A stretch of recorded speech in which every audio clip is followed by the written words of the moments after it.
It is Monday evening once again, and you know what that means. It may be July, but it is still time to talk some Philadelphia Eagles football. So do us a favor, kick back and relax because episode number 21 of Birds of the Gridiron, it starts right now.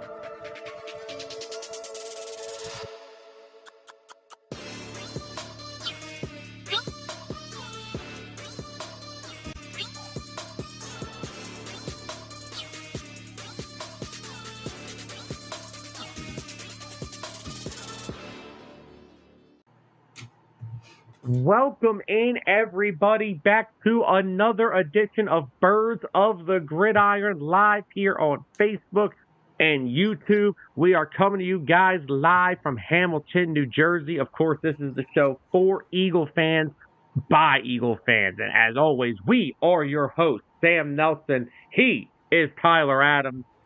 Mr. Adams, how are we on this absolutely beautiful first day of July? We're doing great. Watched France beat Belgium earlier. It was a very boring game, waste of my time. Nothing happened till the end of it. And now I'm watching some riveting penalties, so I didn't have to waste my time watching this game. Now I could just watch the fun part. And then at 9 p.m., we have the lovely United States men's national team that's probably going to get their, let's see, am I allowed to say certain words on there? If you Asses want to kicked. go right ahead. They're going to get their asses kicked by Uruguay. All right, your And pink they're going to slips in get the mail, buddy. eliminated. Then they're going to get eliminated. All right, your pink slips in the mail. I'll forward it to the United States men's national team for my pain and suffering. Your pain and suffering. Mediocrity. This is like sitting through the Sixers rebuild. Except the build never happened. Look, we're on the wrong network for this, so I'm not going to go into this with you right now. All I know is that if you would have told me back in January that two of my favorite teams would have signed Saquon Barkley and Paul George, I would have told you were freaking nuts. I would have said, no way. But you know what? I'm happy. I'm not. My level with the Sixers is right now is a 6 out of 10. I'm still not there yet. 7 to 10 is where the interest starts to get back. 8 to 10, I'm going to games again. Not there yet. Not there yet. Not even close yet. Roster still isn't finalized, but it's a good start. It's a good start to the free agency period for them. But look, we still got some Eagle stuff to talk about. We'll talk about later in the show. We'll talk about later in the show. Kelly Green is making its return for 2 more games this year. We'll talk about the NFL not putting the Eagles' offense in the top 10. Like we said right before the show, Tyler, we are not upset if the Eagles' offense is not ranked in the top 10. We understand because of what happened last year, and there's a lot of new moving parts. My only issue would be with the teams that they put ahead of them. Yeah. So we'll talk about that. Exactly. We'll talk about some Darius Slay stuff as he was talking about a new defensive coordinator, Vic Fangio, earlier over the past week. But our head topic tonight, it is once again more defensive talk. I feel like all we've done this summer is talk about the Eagles' defense. I mean, there's a lot to talk about. And for tonight's main topic begins with this guy. The man known as Baby Rhino, Jalen Carter. Now, as we all know, Jalen Carter is coming off a very impressive rookie season with the Eagles, tallying 6 sacks and being one of the top interior defensive linemen in football in a short span of only his first year. So, Mr. Adams, the question is officially ready. And the question of tonight's show, what are your expectations for Jalen Carter heading into year 2? My Pro Bowler? expectations with Jalen. Well, hold on, let me hear your options here. Will he be a Pro Bowler? Will he be first team All Pro? Or is it a possibility he will become Defensive Player of the Year? Mr. Adams, The floor is yours. So, I'll be honest. My initial vote was that he wasn't going to be a Pro Bowler because I think he's going to be an All Pro. So that would make him a Pro Bowler as well. Yeah. So now I did originally on the post. I voted for Pro Bowler, and then I had to do some thinking, and I had to think some more. And after lots of thinking and contemplating, I realized that with Aaron Donald going out of the league and retiring, last year Jalen Carter was up there in most categories with him. It's a very short list as far as defensive tackles go, and just think, another guy who used to be at the top of the food chain for defensive tackles and Fletcher Cox is now retired as well. Jalen Carter is a generational talent. He is a rhino amongst men. A rhino amongst men. Yes. Yes, you can get that printed and pressed. A rhino amongst men. But this year, Jalen Carter is going to get let loose, and he's going to terrorize every offensive line. They're not going to be able to stop him. He's going to be too quick, too strong, and I do think he will be an All-Pro, first-team All-Pro this year. Now, Defensive Player of the Year, I see that in his cards for the future. Do I see it in his second year? Maybe not. Still got a lot of great defensive players out there. You got, your Nick Bosa's. You got Myles Garrett. Your TJ Watts. TJ Watt. So, there's a lot out there. It is. Anthony saying he doesn't know who picked Jalen Carter for Defensive Player of the Year. Yeah. I'm just going to... So, my initial one, I did first team All-Pro. But what's stopping him from being Defensive Player of the Year? I think maybe... Here's the thing, right? I can't think back in recent history. Who was the youngest player to win Defensive Player of the Year? I'll try and find it. I would say, who wants to look this up, me or the soccer boy over there? The game's over. They won in a landslide on penalties. Freaking Slovenia didn't even make a single penalty. So all Portugal did was make 3, and it was over. Usually it goes longer than that. Anthony, honestly, this is the only answer I can think of. What do you think? This is the only answer I can think of him not. The only way he would not win Defensive Player of the Year. This is the only thing Anthony said that I can think of, and that's staying healthy.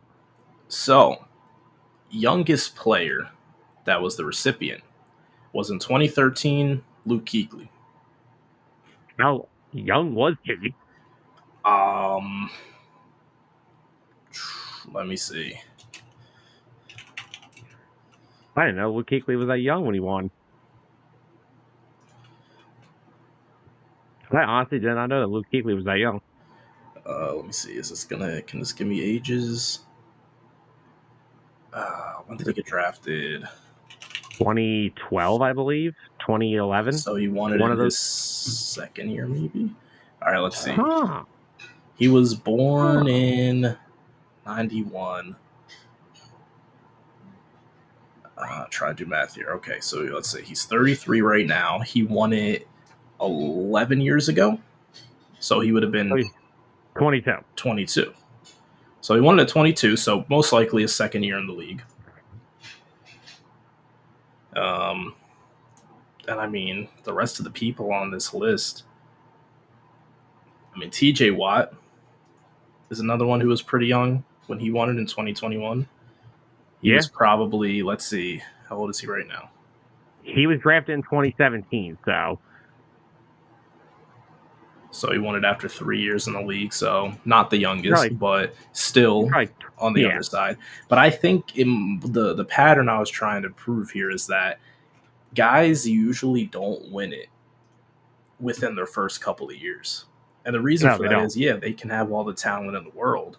When you're playing at the NFL level, there's different things you have to learn and adapt to get to that level, to be the best. So what's stopping him from doing it this year? There's nothing that could stop him from doing it this year. He could just be the most dominant player out there on the defensive front, and he can. That right there is that's the only thing that's stopping him. That's the only thing that stops anybody.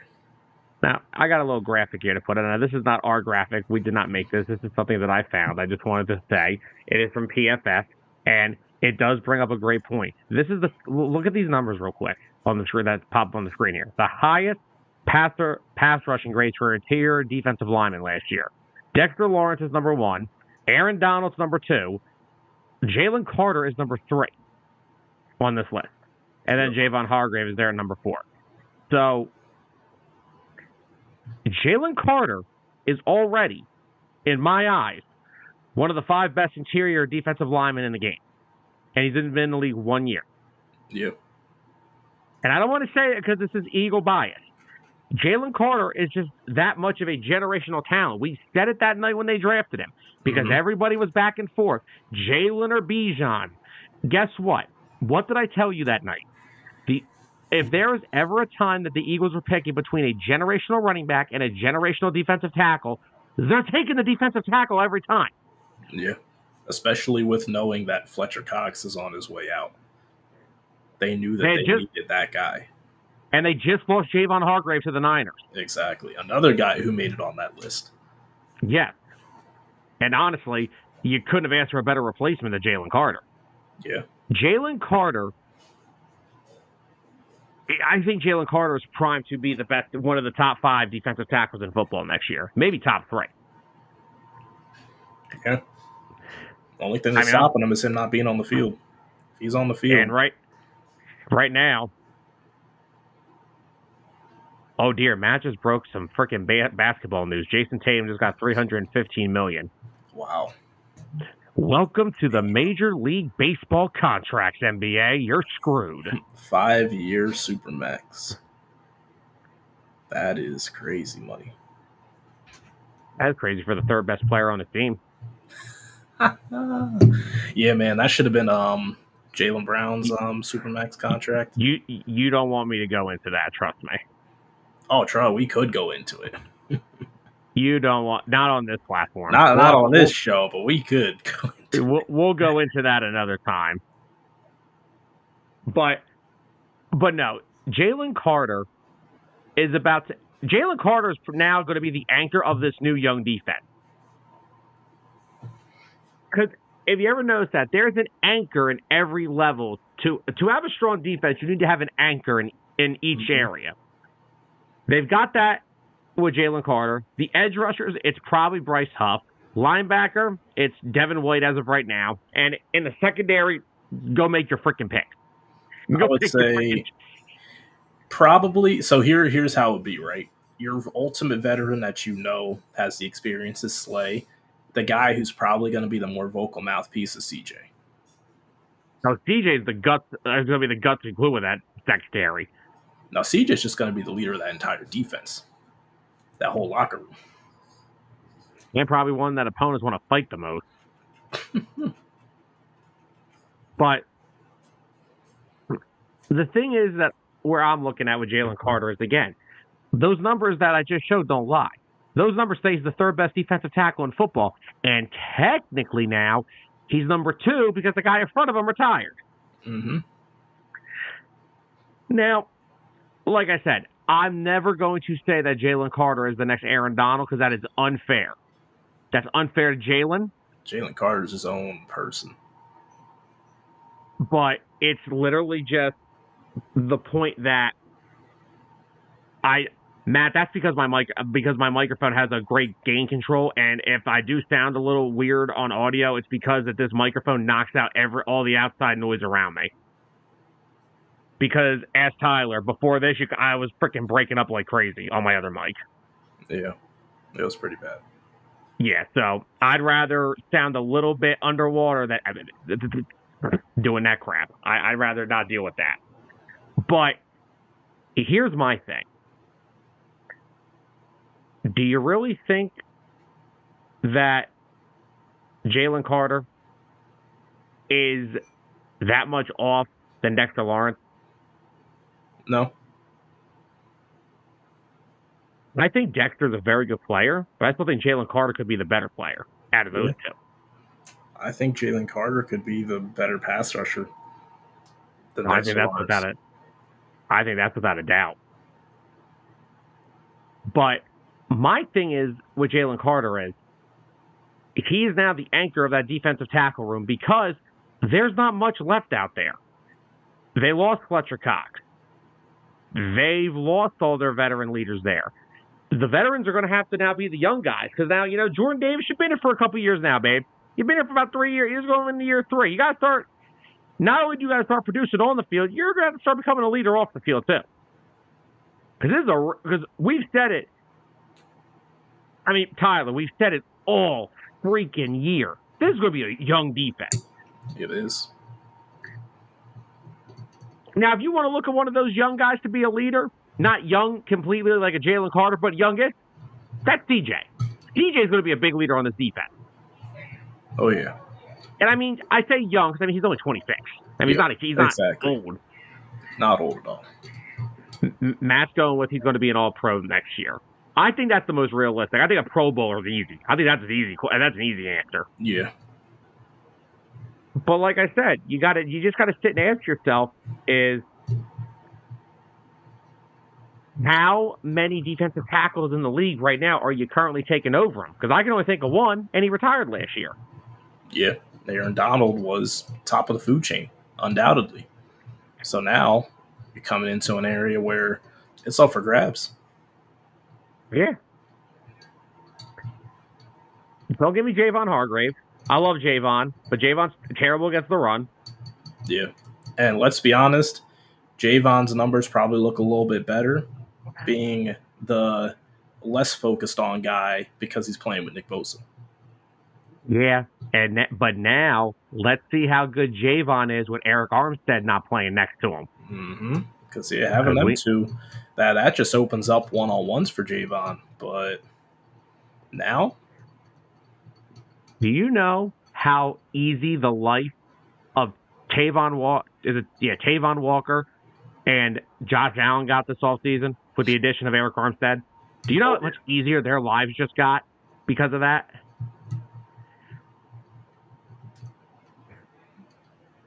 I don't think Armstead's better than the guys that I've talked about. Armstead's been a little banged up the past couple of years. That's kind of hampered his play. I see what you're saying here, but I personally think the only one I could come close to maybe is Dexter Lawrence. Yeah, I think Dexter's probably the one that's like the top of the food chain right now. But that can all change as soon as the season starts. Yeah. And like I said, like last year in the beginning of the season, every week Jalen Carter was doing something in the season. Every week he was doing something. Mm-hmm. He's either getting a sack, recovering a fumble, blocking a kick. Oh my God, that block kick is that big old mitt. That's all he did. He's got that big old mitt right up there. Mm-hmm. Wanted that thing. Saved the game. But Anthony said, do you know that Quinyon Mitchell is number 4 to win Defensive Rookie of the Year? I don't disagree with that. Who are the other ones in the running for those odds? I'm going to see if I can pull it up right now. Yeah, Anthony, who are the other 4? Because I'm curious about that real quick. So let me know if I get it right. It looks like Dallas Turner, he's the favorite to win. Oh, yeah. Ooh, Dallas. Laiatu Latu, he's second favorite. Okay. Jared Verse is the third favorite. Quinyon Mitchell is fourth favorite. And then Terrion Arnold's right behind him. And all those guys, and honestly, you could make the case that you could put Terrion over him because, again, actually, they're tied. They're tied in odds. Now, Matt's just telling us that the reason he said Armstead is he likes his game better than Dexter Lawrence. I don't disagree. I love Eric Armstead. I think Eric Armstead is a monster. If he's healthy next year, that Jacksonville defense will be a whole different animal. Yeah. The Jags have added some pieces to that defense. And Eric Armstead, he's definitely underrated. He was the heart and soul of that defensive line before they got Javon Hargrave. Yeah. Remember, it was a whole bunch of hoopla next to him. I mean, he was playing with Javon Kinlaw, and I don't think he ever got to the quarterback once in his life. So, just looking at the Jaguars real quick here. I mean, we're still on the Jalen Carter talk, but I want, since Matt brought up Armstead. If you look at them, they did bring in Armstead. They still have Josh Allen. They still have. Where's the freaking? I always forget. I want to know the kid's name that they took number one in 2022. Trayvon Walker. Yeah, I was right. Oh, damn.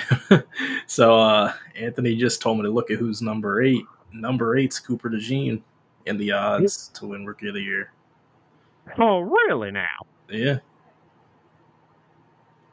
Okay, I also forgot that the Jaguars brought in Ronald Darby.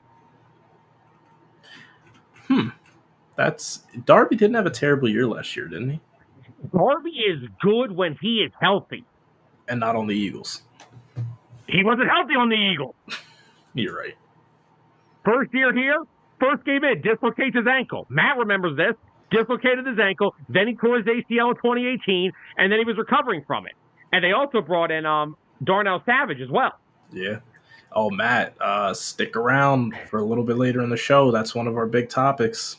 We're going to talk about that not being in there. Matt, that's literally going to be a topic in like 10 minutes. Not even. Yep. I'm thinking we're going to have a short episode tonight because, I mean, it is July. We're not at training camp yet. So I'm assuming we're not. Some of our episodes may be a little shorter because there's not much to talk about. But yeah, we might have some arguments about top 10 offense. Well, if Anthony's in here, you know he will. Commanders. Now, but real quickly, the reason I was saying about Mitchell, and now that you just said number 8's DeJean, the reason I could see why they're that low is because those other 3 edge rushers are going to play a shit ton. Oh, yeah. Mitchell's probably fighting for playing time early. No offense to him, but I mean... because I personally think he should be cornerback 2, but I can easily see him being stuck at cornerback 3 and having to fight his way to earn that opposite side spot to Slay. I know they've put him in some slot corner on dime packages when there's a 4 cornerback look. I've heard they've done that. I don't know how much they're going to do that. I just want Quinyon starting. I know Isaiah Rodgers is the veteran, but I didn't sign Isaiah Rodgers I signed him to be here, yes, but I didn't draft Quinyon Mitchell. Yeah. I mean, yes, we all get this. And we're going to get back to Jalen Carter in a sec. I freaking get this. We have talked about this for 20 freaking damn weeks now. I understand what Quinyon Mitchell's here for. He is the long-term replacement to Darius Slay. I get that. But kind of need him to play so he's ready. They would have moved up to draft him if the board didn't fall the way it did. Let's not forget how weird that board turned out. They would have moved up if it meant they needed to get him at an earlier spot. And if you're going to move up to get a player, they better be a starter on day one.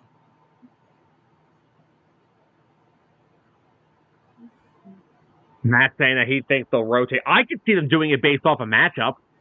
Yeah, I could see that too. Like, if they're going up against bigger wide receivers, maybe they go with Quinyon. I mean, no, but here's the thing, they're going to get speedsters. Quinyon's pretty fast. He is.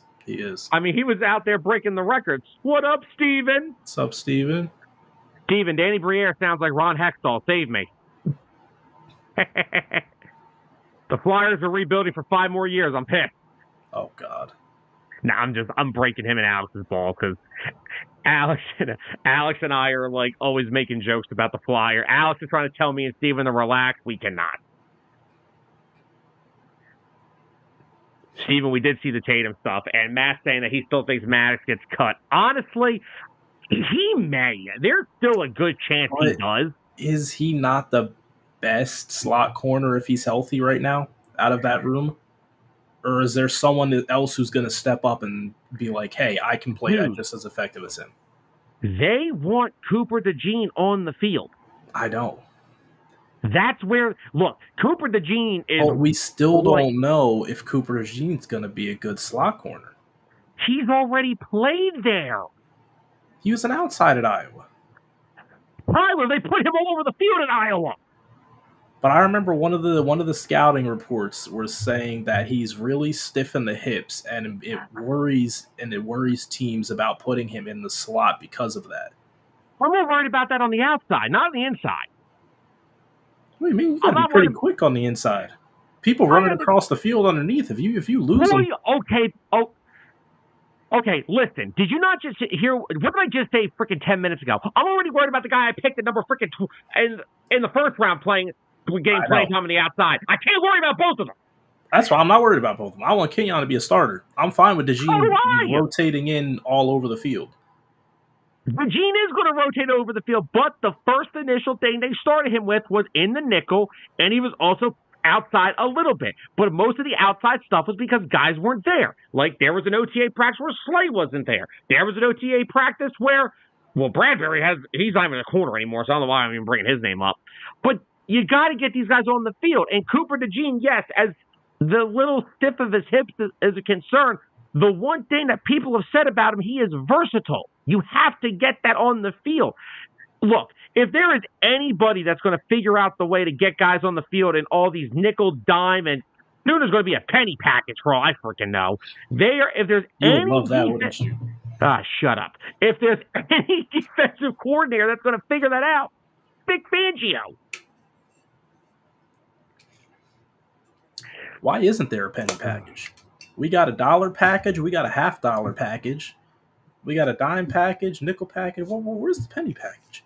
Why is there a penny package, Sam? I think you're onto something. You might be able to become an offensive or defensive coordinator. I don't know about that. You gotta design a penny package. Yeah, exactly. See, that's the thing. The reason we're talking about DeJean with this is because at least DeJean in Iowa did play in the nickel before. Quinyon really didn't. They were just Quinyon's the Eagles were specifically outside. That's all I want. Yeah. I want him outside next to Slay. And unfortunately, so is Isaiah Rodgers, because he just came out on a podcast last week and said, "I'm not a slot corner." He said he's only played slot corner like a game and a half, and that was because Kenny Moore got hurt. So we've got 2,000 outside corners. Matt's comment. What did Matt say? Let me pull. Matt, we've had a very good 24 hours. Why did you have to do this to me today? We just had one of the best. 100% right, and I am 100% upset. Well, hold on. That's not true. Maddox has gotten to a conference title before and beat.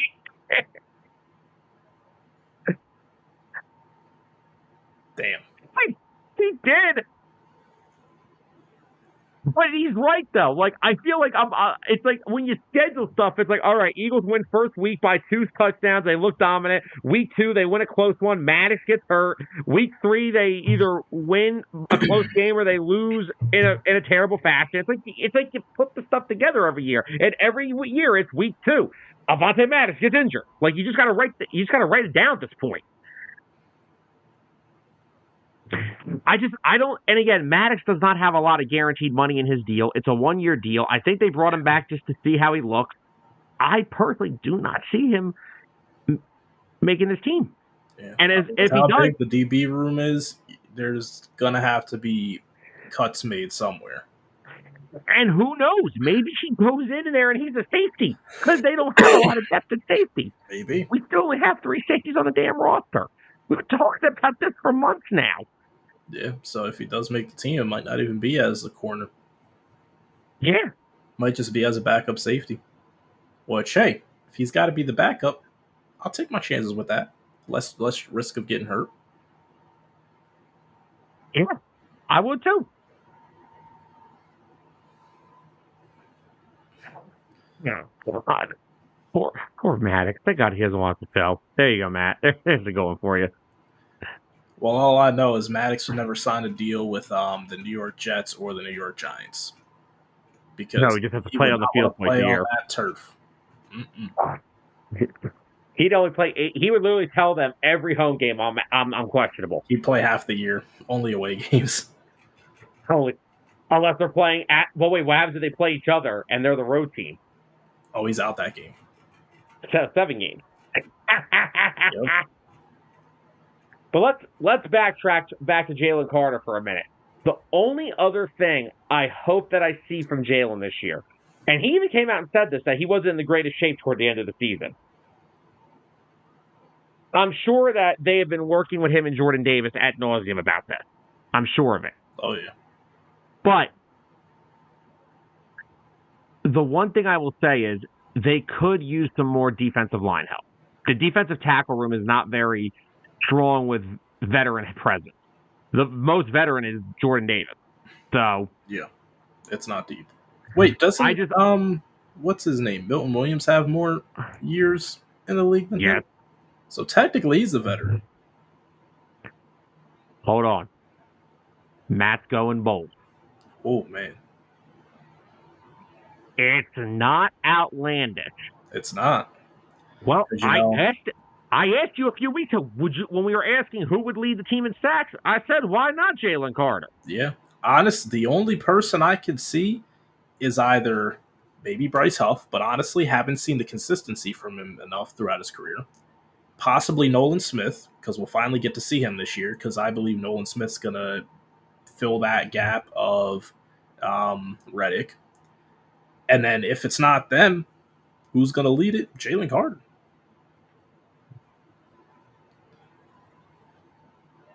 Anthony wants to know how much you want to put on that sack record. Don't look at me. Would that be a record? I didn't say.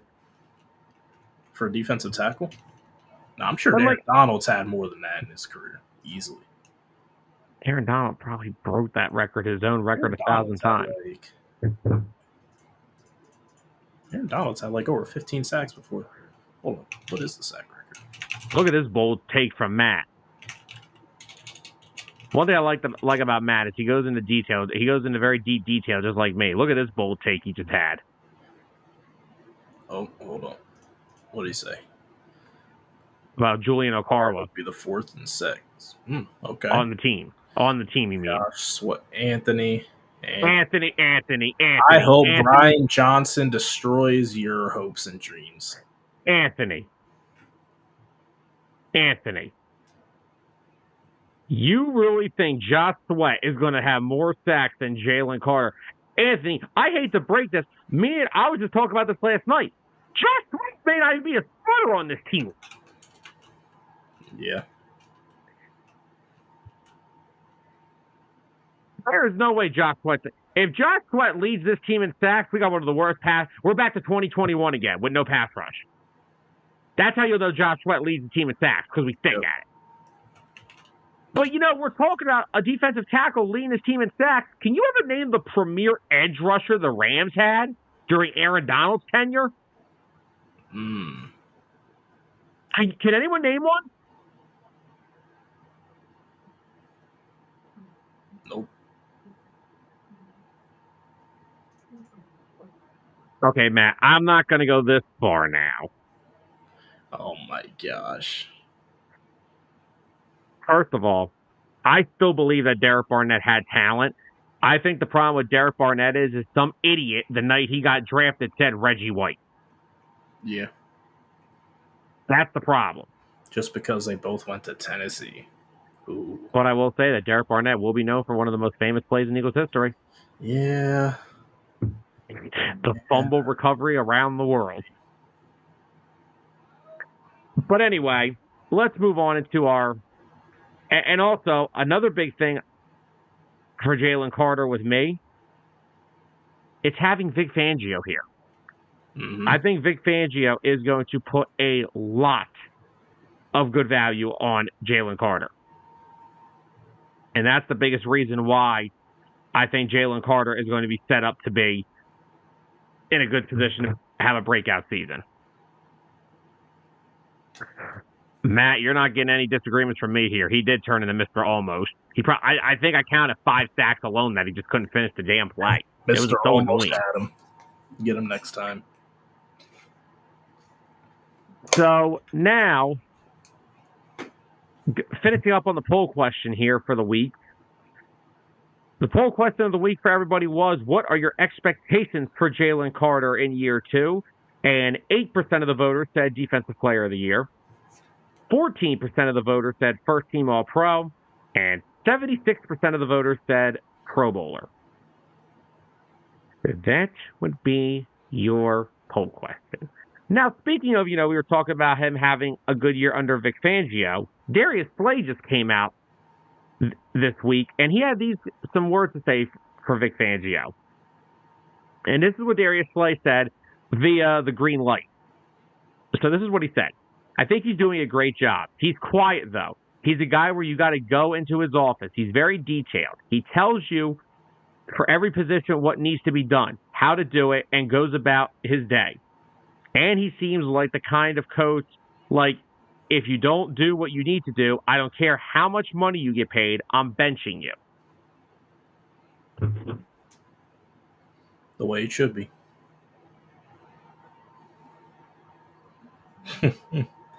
Hey, No, 8%, Anthony, they're dreamers. Hey. No. The person that needs to be drug tested is the one that said that Josh Sweat's going to have more sacks than him. Fair enough. And Matt's coming in here saying that Slay said the players have bought into his system and can see a big difference compared to last year. Yeah, See, and honestly, one of the hugest things is that nobody, the defense may have been bought in for maybe like all of 4 weeks last year, if that, because those first 4 weeks they were still getting points ran up on them, but the offense was just outscoring them. And then by the time we hit that point in the season where they were like, oh, let's put what's his name up in the stands, and we're gonna have Patricia calling the shots on the field. That's when the players just it was over at that point. The players were done the moment they asked to scout their own game plan. That's when they were done. Maybe that's. Could you? And that's the problem, is that the players didn't respect Sean Desai enough to not do that. Could you imagine if now if I'm wrong, Kevin Byard was the one that did that, right? Is the one that came out and said we want to scout the Seahawks ourselves. Mm. Can you imagine if Kevin Byard went to Vic Fangio and said we're going to scout our own game plan? I don't think Kevin Byard would have to that point. Kevin Byard would have been freaking benched after the first play. Yeah. If that was Vic Fangio on the sideline, he would have looked at Kevin Byard and laughed at him. Because with a seasoned coach like Vic Fangio, it should never get to that point. There should never be one single point throughout the whole season where a player has to say, hey, maybe we should do the scouting. No. The way Vic Fangio runs his defenses and his system, he's going to be doing the scouting with his other coaches. They're going to be coming up with game plans week after week. They're not going to be getting surprised. So I have something funny to say about Fangio, but I want to get to Matt's comment, him saying that how we were all hyped up for last year's offensive and defensive coordinators. Matt, let me be honest with you. I was hyped for Brian Johnson. I thought Brian Johnson had a really good pathway to be the offensive coordinator here that this team needed. Matt, I could have gave 2 shits about Sean Desai. I didn't know who Sean Desai even was when they hired him. So yeah, I didn't know who Sean Desai was. Nobody did. Brian Johnson was like, okay, cool. He's been working with Jalen Hurts for years. He's known him for years. He did a good job as a quarterback's coach. So why not take the next step towards being a good offensive coordinator? Didn't work out like that. Exactly. Doomsday Corner Sports saying, "What's up, fellas?" What's up, Doomsday? What up, Doomsday? But yeah, look, I was hyped for Brian Johnson. He clearly made me look like a fool. Yeah, honestly, I remember when he coached the Bears defense too, Matt, and I thought that, I was like, you know what, he did a decent job with that group with lesser talent. But for some reason here, he had no idea what he was doing. So, look, it is what it is. Fangio should have been the defensive coordinator since last year, but Jonathan Gannon screwed that up. Jonathan Gannon couldn't get his own head out of his you-know-what, and he had to go take phone calls with the Cardinals on the sideline during the Super Bowl. We all know how that went. But look, you fixed it. You got Kellen Moore. You got Vic Fangio. You're all good now. But, no, I was thinking about, can you imagine if Kevin Byard would have told Vic Fangio that they wanted to scout their own game plan? You know what he would have done? He would have just called over Clint Hurt. Hey, Clint, come here. And then he would say, Kevin, what were you saying now about our defensive plan?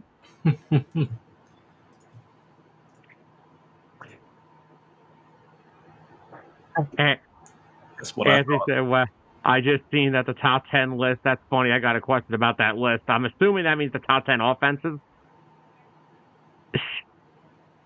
Steven also wants to know Steven, I'm not answering that question.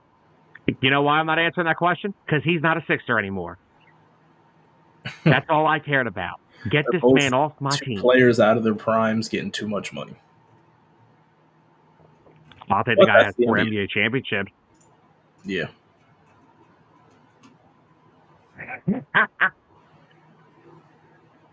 Matt said he forgot we hocked the Incredible Hulk. Yeah. Hulk's the reason why I'm so big on Jalen Carter this year, because I think he's going to have Jalen playing at an unbelievable level. I think so, too. I think him and Jordan Davis, both of them. And, dude, I'm telling you now, I feel like Matt's going to comment this, so I want to say it before he beats me to it. Do not sleep on Milton Williams, man. Do not sleep on that kid. Don't forget about Marlon Tulipilotu. Don't forget about Mara Ojama, the kid they drafted a few years ago out of Texas. They are banking on these young defensive tackles to play and play well. They are banking on this. Sam Anthony's asking about the top 10 list, too. Well, shall we? Let's segue into it. I haven't looked at the list yet. So this is going to be all pure reactions. Matt, you know I was right. All right, well, since Matt and Anthony are asking for it, we're going to talk about it. Ladies and gentlemen, the NFL decided to release this ridiculous list of their top 10 offenses heading into the 2024 season. And this is from NFL? That's the source? It's not CBS or anything like that? If it was CBS, I wouldn't be talking about this. Oh, great, my Twitter bookmarks don't want to work, and it's in my bookmarks. How lovely. Nice. Maybe Elon could actually get his site to work for me. Here, hold on. Let me turn my Wi-Fi off, see if I can get it to work. You got to be kidding me. Did it come out 4 days ago? Something like that. I'm pretty sure I found it then on NFL's website. Oh, no. Yeah. Wait. Let me go through it real quick. Let me see. I literally just... Wait, did I screenshot it by any chance? Probably didn't. Okay. Nope. I got the list. All right. Read it off because I can't get it to pop up on my Twitter. My Twitter's acting slow. Do we want to start number 1 and go, or do we want to start number 10 and go? Let's go. Let's start at number 1. Yeah, I figure that's better because there's mostly things we could agree with. Number 1, they had the 49ers offense. Now, I don't know if I would say that number 1. Top 3, yeah. I kind of still think the Chiefs have a better offense. We're looking at personnel. Yeah, personnel-wise, I mean, you can't get any better than Christian McCaffrey. I'd still take Big Red's offense over Shanahan's any day. Yeah, definitely. So, no, not much of a complaint or argument there. That's fine. You could justify it. I don't agree with it, but you could justify it. Number 2, Kansas City. I'm fine with that. Like I said, I could have just flip-flopped 1 and 2 with them. Yeah. So, number 3, the Detroit Lions. Why are they number 3? I can see them in the top. I can say they're a top 10 offense. I could give them that credit the way they played last year. But number 3? Yeah, number 3, the Detroit Lions. Where? Is there any justification that you can make?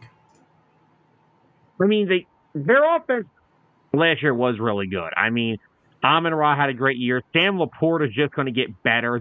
Their run game is ridiculous, and they probably have one of the best offensive lines in football. And Jared Goff, since coming there, has been amazing. So it's like it's not the most it's not outlandish to me.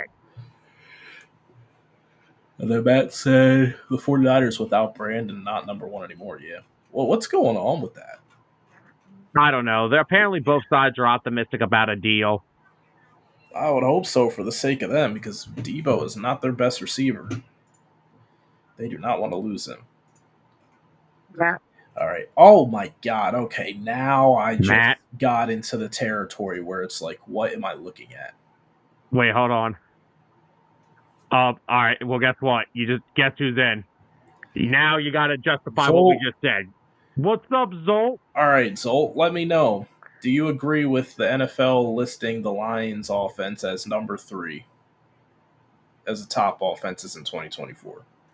Now, I agree. I don't I like how I said arguable best offensive line because yes, you can argue that they are the best, but there's another one that you can argue is the best as well. But as far as how much talent they have up there and how well they play as a unit, yeah, the Lions have one of the best units. Oh, now it wants to load for me. I hate Twitter.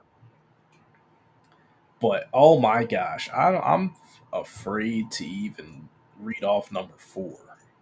Hold on, let me see if I can get to my list now, because now this thing actually wants to freaking work for me. Did I not? Wow, I didn't save it. So Zolt says somewhere between 3 and 5, which, yeah, I could put him. I could see him somewhere around 5 because they had a very high-powered offense last year. All I'm gonna say here is I'm not gonna go to the. I'll let you read the list, but from anywhere from 4 to 10, I don't have any of those teams with better offenses than the Lions. I will tell you that right now. And it's a joke. There's one maybe, and I'll get to it later. But let's get into the laughing stock. At number 4, they have the Los Angeles Rams. Where? Who? Did Todd Gurley come back with both knees intact? I mean, no, they're basing it off if healthy. They've got Puka, they've got Kupp, they've got Stafford, they've got a good run game. Why are we basing off of what ifs? Because that's what this whole thing is. The what if. If it's a what, it should be based off of last year coming into this year. Because if it's just based off of what ifs, then why aren't the Eagles in there? I can understand why they're not in there because they had a very bad end to the year. So I'm fine with that. I accept that. But if we're talking about, not taking into consideration last year and just what they have this year going in, Saquon Barkley, Jalen Hurts, top receiving duo in the Tyler, league. remember, Jalen is a bottom 15 average starter. That's why. Okay. So Los Angeles Rams, they need to get bounced into the teens. That's real quick. Zolt said biggest thing he's seen lately says Jameson Williams is going off this year, which does nothing but help everyone else.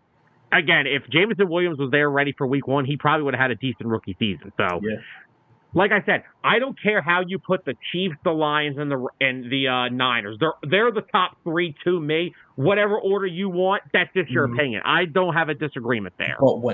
But just saying, when you get into the what if scenario with the Rams, no, get them out of here. I don't like that.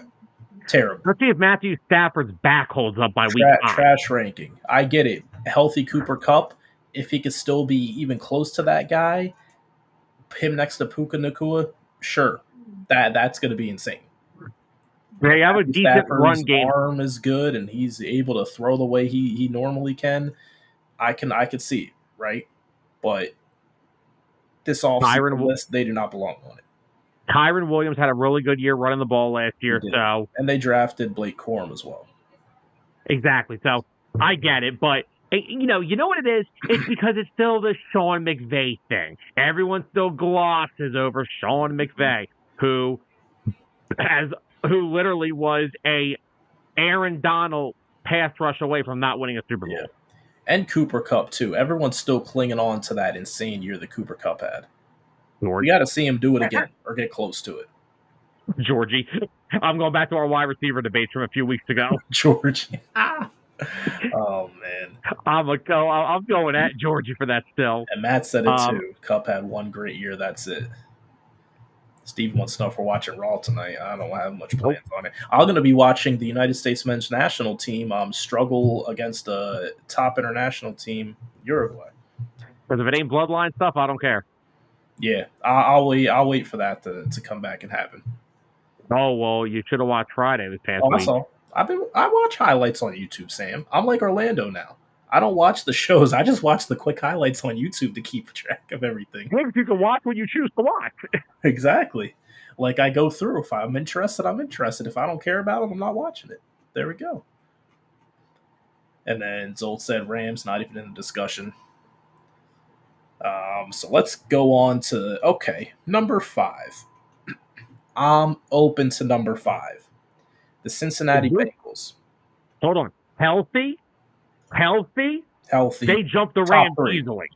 Definitely jumped the Rams. I think healthy, they could knock the Lions from 3 to 4. Yeah. if healthy.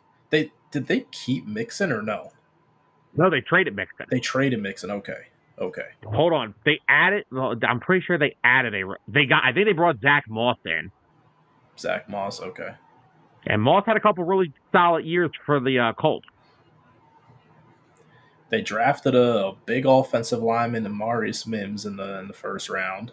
Because they needed to. They did. They needed to badly. But, look, if you look at this, right?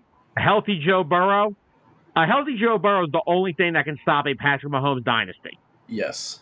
That is exactly it.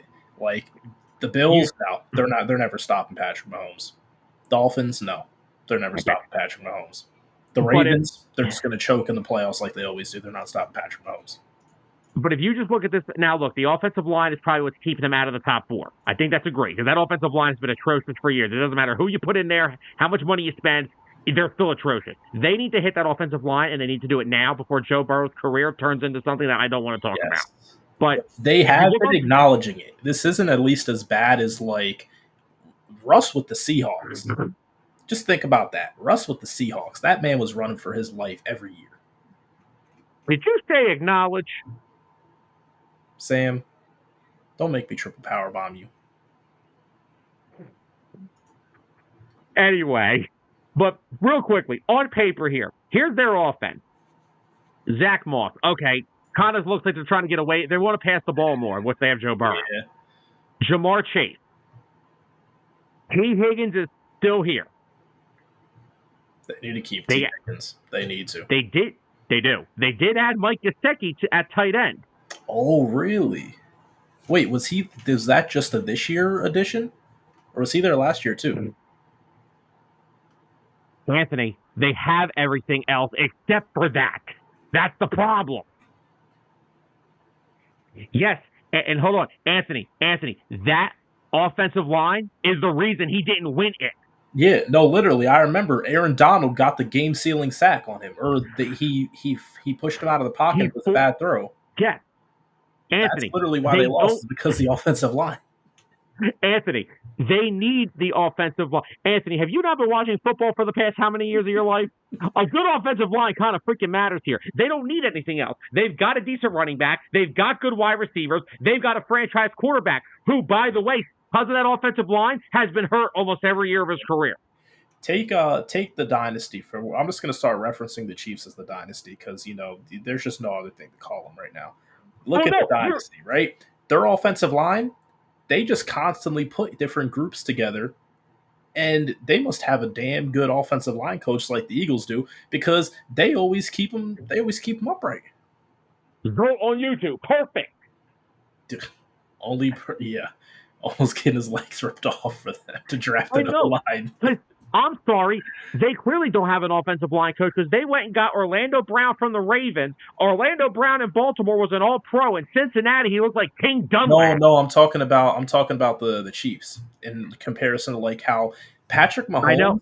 They never. I know what you're talking about. Like they don't have these guys that's like a solid group year by year. Like they're always constantly bringing someone else in, putting a new piece into the puzzle, but it always just works out. Yeah. The only thing that didn't work, they just don't know what they're doing. That's what I was getting at. Orlando Brown in Baltimore was a Pro Bowler. He goes to Cincinnati. He looks like King Dunlap. Oh God, King Dunlap! Yikes! He did. Yikes!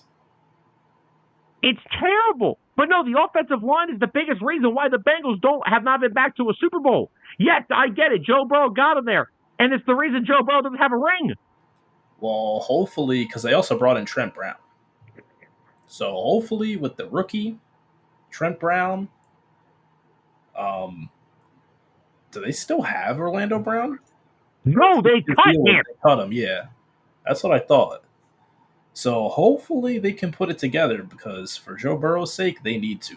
The league is just better with Joe Burrow in the mix. Because honestly, I think Joe Burrow is the only quarterback that probably could hang with him, Patrick Mahomes, in the AFC. Justin Herbert. Hold on. My mistake. Brown is still on the freaking on the Bengals. My mistake. I'm sorry. Wow. I apologize. Anthony makes a decent point. Depends on the player. Brown, I mean, think about how much the Ravens ran. He could have just been a better run blocker than a pass blocker. And then he went to a system where they're heavy on passing and just not the same player. Yeah, because, I mean, if you remember, Lamar's MVP season, I'm pretty sure that the tackles were Orlando Brown and Ronnie Stanley, and Orlando left the Ravens because he wanted to go back to left tackle, but he was not replacing Ronnie Stanley. Ronnie Stanley's the best left tackle in football. You can debate me on that all you want. Ronnie Stanley, when healthy, is the best left tackle in the game. Trent Williams might want to have words, except when he's playing the Eagles, though. Now, okay, whatever, Trent Williams. Give me a break. Trent Williams pisses me off sometimes too, but you gotta respect him. Maybe not the top guy, but one of the. He's number 2. I got number 2. Is that fair? That's fair. And I got my lot of 3.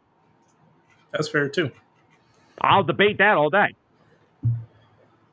All right, honestly, I'll bring it up. The Bengals last year were put together better than the Super Bowl team, but without an O-line, you can get your franchise kit. Yeah, without the O-line, your star player goes down. Anytime this quarterback goes down, it's over.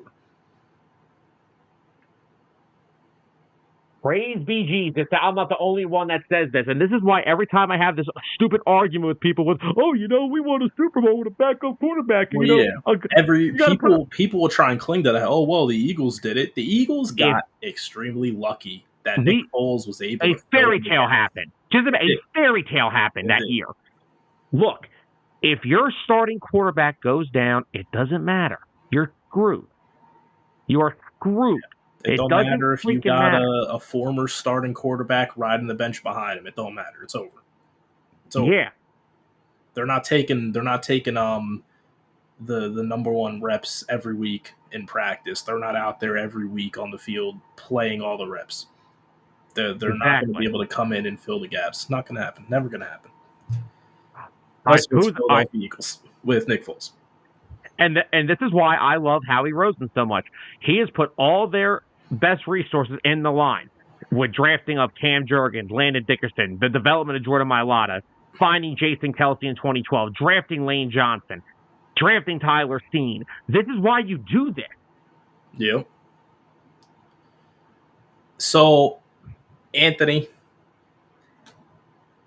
they were already in a position where they had the game in their hands when that happened. Chad Henne came in the game and managed them to a victory. And Mahomes was back the next week, I believe. I don't think he missed the next week. Mahomes came back in the game. Mahomes didn't even miss the game. He left series. And Zolt, since I'm rebutting everybody right now, I'm going to rebut that comment too. They didn't win with a backup quarterback. They won with a game manager starting quarterback who's mediocre, and that offense is just so good because of Christian McCaffrey. That's why they went to the Super Bowl. Huh? Hold on. Huh? Steven, what are you talking about? He averaged 22 last year. What's going on right now? Purdy's Dofer. Oh, my gosh. All right, now Steven pissed Matt off. Now Matt's pissed off. All right, well, they'll go talk about basketball in the comments. All right, let's get back to this this whole top offense thing. Let's keep this going real quick. So next on the list, I'm not too mad. Number 6, I got the Dolphins. I get it. Tua is a solid quarterback right now. I mean, with the quarterbacks he has, he should look pretty solid. Tyreek Hill, Jalen Waddle. And then even I'm excited, but also nervous for Devon A-Train to be healthy coming into this year. Because he had those stretch of like 3 weeks where he just killed it. And then he got hurt. Yeah. And then he tried to come back, and he got hurt again. And he just couldn't come back healthy. But the potential that he has, his speed and his quickness and his ability to find openings on the field, he is a scary player. And for an offense that's pass-first offense, for him to be able to, run the ball like that well, and even Mostert had a lot of games where he ran the ball extremely well. That offense is scary, and it's going to continue to be scary. It's just the Dolphins are always going to let you down in the big moments, just like the Bills. No, they're going to let you down when it's 12 degrees outside.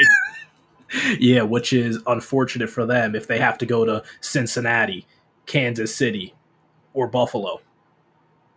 What? Anthony, we've had this conversation now for a month. Yes, he was tops in the league in passing because everybody gets the ball in space and runs a 4-2 away from everybody. Yards after catch are the biggest reason for his passing ability. Yeah, Tua's numbers were there, but I'm just looking at the fact that a lot of it was just, dump offs between like under 15 yards, we'll be generous and say, maybe under 10 yards, most of them. But we'll just be nice and say under 15 yards. 15 and under were most of the passes. I've seen Matt's going to know exactly what I'm talking about. You probably will too. I've seen Tua have a lot of Donovan McNabb type throws where the ball's in the freaking dirt before the receiver turns around. Yeah. So that's the only reason I say that about Tua. But offense-wise, rank 6, I think that's fair. It's valid. Hold on. Now, Anthony, I'm going to say this. This was the team I was going to say that could jump into the top 5 easily. If all that goes right, the Dolphins are a top 5 offense. If they're going right, they're a top 5 offense. Can we agree there? Yeah. I like what Zolt just said, too, and I completely agree because the stretch of success that A-Chain had last year was when Mostert and him were both getting kind of equal carries, and Mostert was pretty much the every down back. A-Chain came in as the change of pace back to get big plays, and he made those big plays. So if they go back to that like dual committee role again, they will. They can. Yeah, I think they definitely will, and it's gonna help them hopefully both stay healthy and very productive. Mike McDaniel is one of the most underrated coaches in football. If they can get Tua under wraps, Mike McDaniel could win a Super Bowl. I kind of look at McDaniel how I look at McVay, everyone looked at McVay when he first got a job. I think McDaniel's a good coach. He is. He's a really good coach. What's up, Dennis? What's up, Dennis? He's an analytics coach. He is. Not the most popular thing, but it's starting to become more and more popular. Matt's got a good point here. I kind of get what he's saying here. They do. Yeah, they do. They're 1 year go. Yeah. But then the issue with that is you run into a Chip Kelly issue where your defense is on the field way more than it should be, and people are getting tired. And if that offense stalls out too, then you're kind of screwed because you need the offense to keep up that same pace. Dennis, this is not even remotely close to accurate. I've seen way worse safeties than Green Blankenship. Craig James. Oh, good. He was a corner. Oh, he was a corner? Damn. All right, but anyway, let's keep going. So who's at? Wait, where are the Dolphins at? 6? They're at 6. Okay, who's at 7? At 7, I am kind of confused by it. I'm not mad per se. I guess there's an argument to be made, but I don't like it. It's the Packers. Now, this is getting into territory where I could see, yes, the Eagles' offense still should have been in this. If we're talking about coming into this year with all this potential, because we already saw they put the Rams in here, and that was a what-if scenario. So we're if there's any of this that we're basing off of what-ifs, the Eagles getting Saquon Barkley alone, they should be in here over the Packers. That's just disgusting that they have the Packers. So listen to their wide receivers, right? Jordan Love, Jaden Reed, Romeo Doubs, Christian Watson, Dontavion Wicks, and Bo Melton. Now, I think Jaden Reed, he was the one who had a really good year, right? Last year. I think he was a rookie. Him and Dobbs. But Jaden Reed had a better year. Yeah. I agree with Anthony's comment. Yeah, the Packers have a lot of young talent. But to put them as a top 7 offense at number 7? Real quick. Dennis, we'll continue the Reed Blankenship slander another day. I'm right now pissed off that I'm talking about supposed top 10 offenses that are not top 12. Hold on. We also remember that the Packers have, in my opinion, downgraded at running back? They did. I was just going to say that. You lose Aaron Jones, and they have Marshawn Lloyd. Who is Marshawn Lloyd? No, they brought Josh Jacobs in.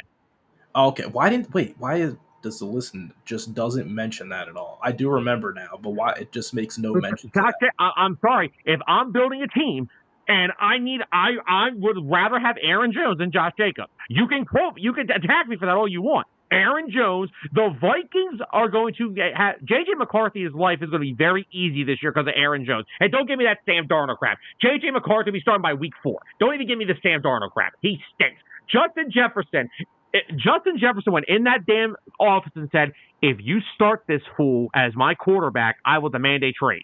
And I will dead cap this team for the rest of my life. Come on. J.J. McCarthy will start this year at some point. He might. So, hold on. Steven, let me catch up on these comments. Yeah, catch up. I got a quick question for Steven, though. Steven, I need you to tell me what step it is that Hurts needs to take. If it's less turnovers, I can agree. But outside of that, I don't know what step he really needs to take. I was in a Super Bowl, his second full year of starting. What step do you need? Steven, what is going on with you today? First, you're giving me... Steven, first you had to sit through Tobias Harris and Ben Simmons, and you're upset about getting Paul George. So I'll be fair. No.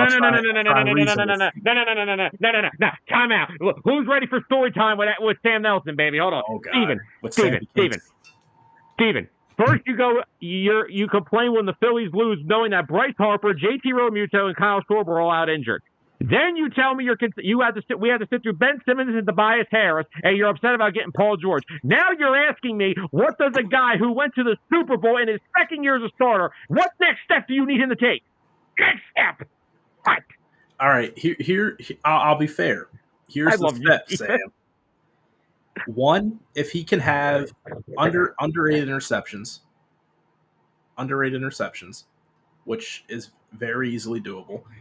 Number 2, maybe if he can get his completion percentage up just slightly. It's not bad.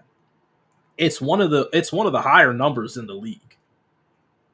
But if there is a step that he even could take, let's just say hypothetically, there is a step he can take that he hasn't taken. Those are the only 2 things. I need an explanation for this comment.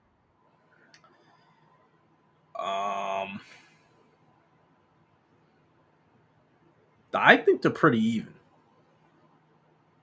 I couldn't tell you who I would pick over those 2. Oh no, Zolt. Okay, hold on. Now see, if you would have said this, how Zolt words, it's fine. Running backs over 30. I get that. That's true. And I think Aaron Jones last year did have one of his more banged up years. So that's also a concern as well. Jacobs could be better, but I mean, I'm gonna stick to my opinion that if I'm looking at value, I'd rather have Aaron Jones. I get the age though. I will say that. Oh man, Anthony he just booked it in history. Whatever Anthony says, it happens. No, because this is the one time I'll say Anthony's very accurate. PG does. All right, first of all, can you believe there are people saying that Paul George is not an upgrade over Tobias Harris? Are you joking? No. People are literally saying that Paul George is not an upgrade over Tobias Harris. As soon as I saw that the deal finally went through, I immediately said, wow, they at least got an upgrade over Tobias Harris. Because at the very least, with what the Sixers were doing before, with whatever they had with Ben Simmons, Tobias Harris, at least Paul George is a better scoring option over Tobias Harris. He's a better three-point shooter. He's a better defender. Exactly. So at the very least, you finally got some sort of a big 3. And here's the thing. Here's the thing real quick. When it was Ben, Joel, and Tobias had to be the number 1 because Prima Donna couldn't shoot a basketball. Mm-hmm. Joel was the number 1.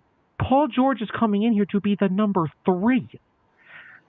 But if there's games where Joel doesn't play, he can be the 2 or the 1. This is Joel. You want a hot take, Sam? Sure. I think he comes in as the second scoring option if Joel isn't in a one-on-one in the paint. I don't think we're going to see as much Joel Embiid around the perimeter this year. I could be wrong, but I feel like to keep him healthier, you have to change the way he plays. And bringing in Paul George can help you try to maneuver the way he plays to try and keep him healthier. Because if he's running all over the court trying to shoot threes, this, that, and the other, at some point he's clumsy. He's gonna get hurt. We just gotta say it how it is. He's clumsy.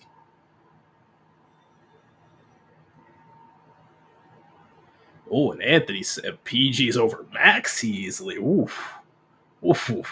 Sam, the floor is yours. This ain't my team, so I ain't going in on this one. All right. Tyrese Maxey last year, 26 points per game, 6 assists per game, 45% from the field, and 37 from 3. Who was that again? That was Maxey? That was Maxey. And, of course, I can't pull up Paul George on here because Score Mobile doesn't have him on the damn thing because he's hold on. Do you want me to pull up Paul George? Paul George from last year. Yes, I'll please. pull up Paul George. You keep Maxey so we can do a quick little side-by-side. Welcome to Birds of the Gridiron, where we will talk basketball. I got you. Even though these players don't mean nothing to me, I got you.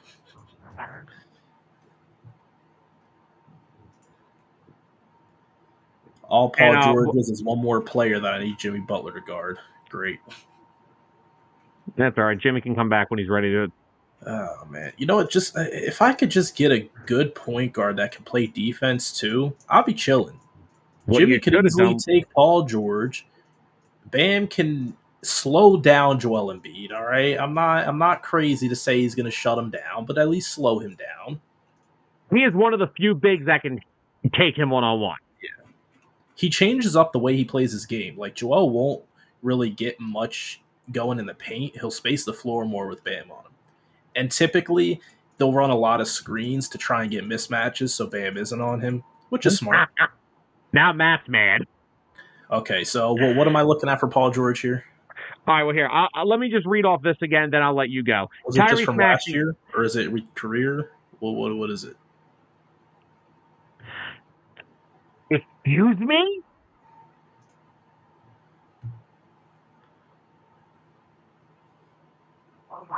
What? Tyrese, all right, let me try and be of mind of reason real quick. I think what he's trying to say is, to an outside perspective, Maxey isn't the name that you hear like headlining in the NBA right now. Am I wrong about that? I know he's a great player, but he's not the one you're like always hearing. Like, all right, no, okay, and Paul George is. Paul George was. When? I'm not saying anymore. When? Back with Indiana. There was a guy in Miami named LeBron James last time I checked. There was a guy in LA. I know he didn't go anywhere. No. We're not doing this. Number one. Sam, he's just talking about names, Sam. Just names. Yes, and names back then were LeBron and Kobe. All right. Can we get back? All right, hold on. First of all, I'm talking basketball right now. Hold on. You got the numbers for him. I got Maxey. I'm going to go off real quick. Maxey. Was it just off of last year? Yes. Okay. Maxey, last year, 26 points per game, 6 assists, 3 rebounds, 45% from the field, 37 from 3. Postseason, 30 points per game, 7 assists, 47% from the field, 40% from 3. And he averaged almost 5 rebounds in that Knicks series, too. Paul George now, please. Okay, Paul George last year, he averaged 22.6 points. Interesting. What else did you say? Assists? How many assists? 3.5. Interesting. What else did you say? Rebounds will be better than Maxey. Yeah, rebounds 5.2.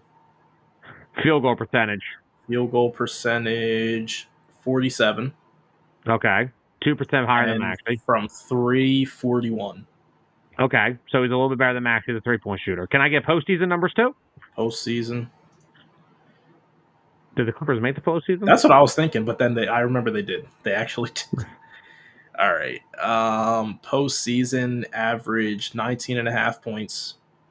Really? That's 10 less than Maxey. Yeah.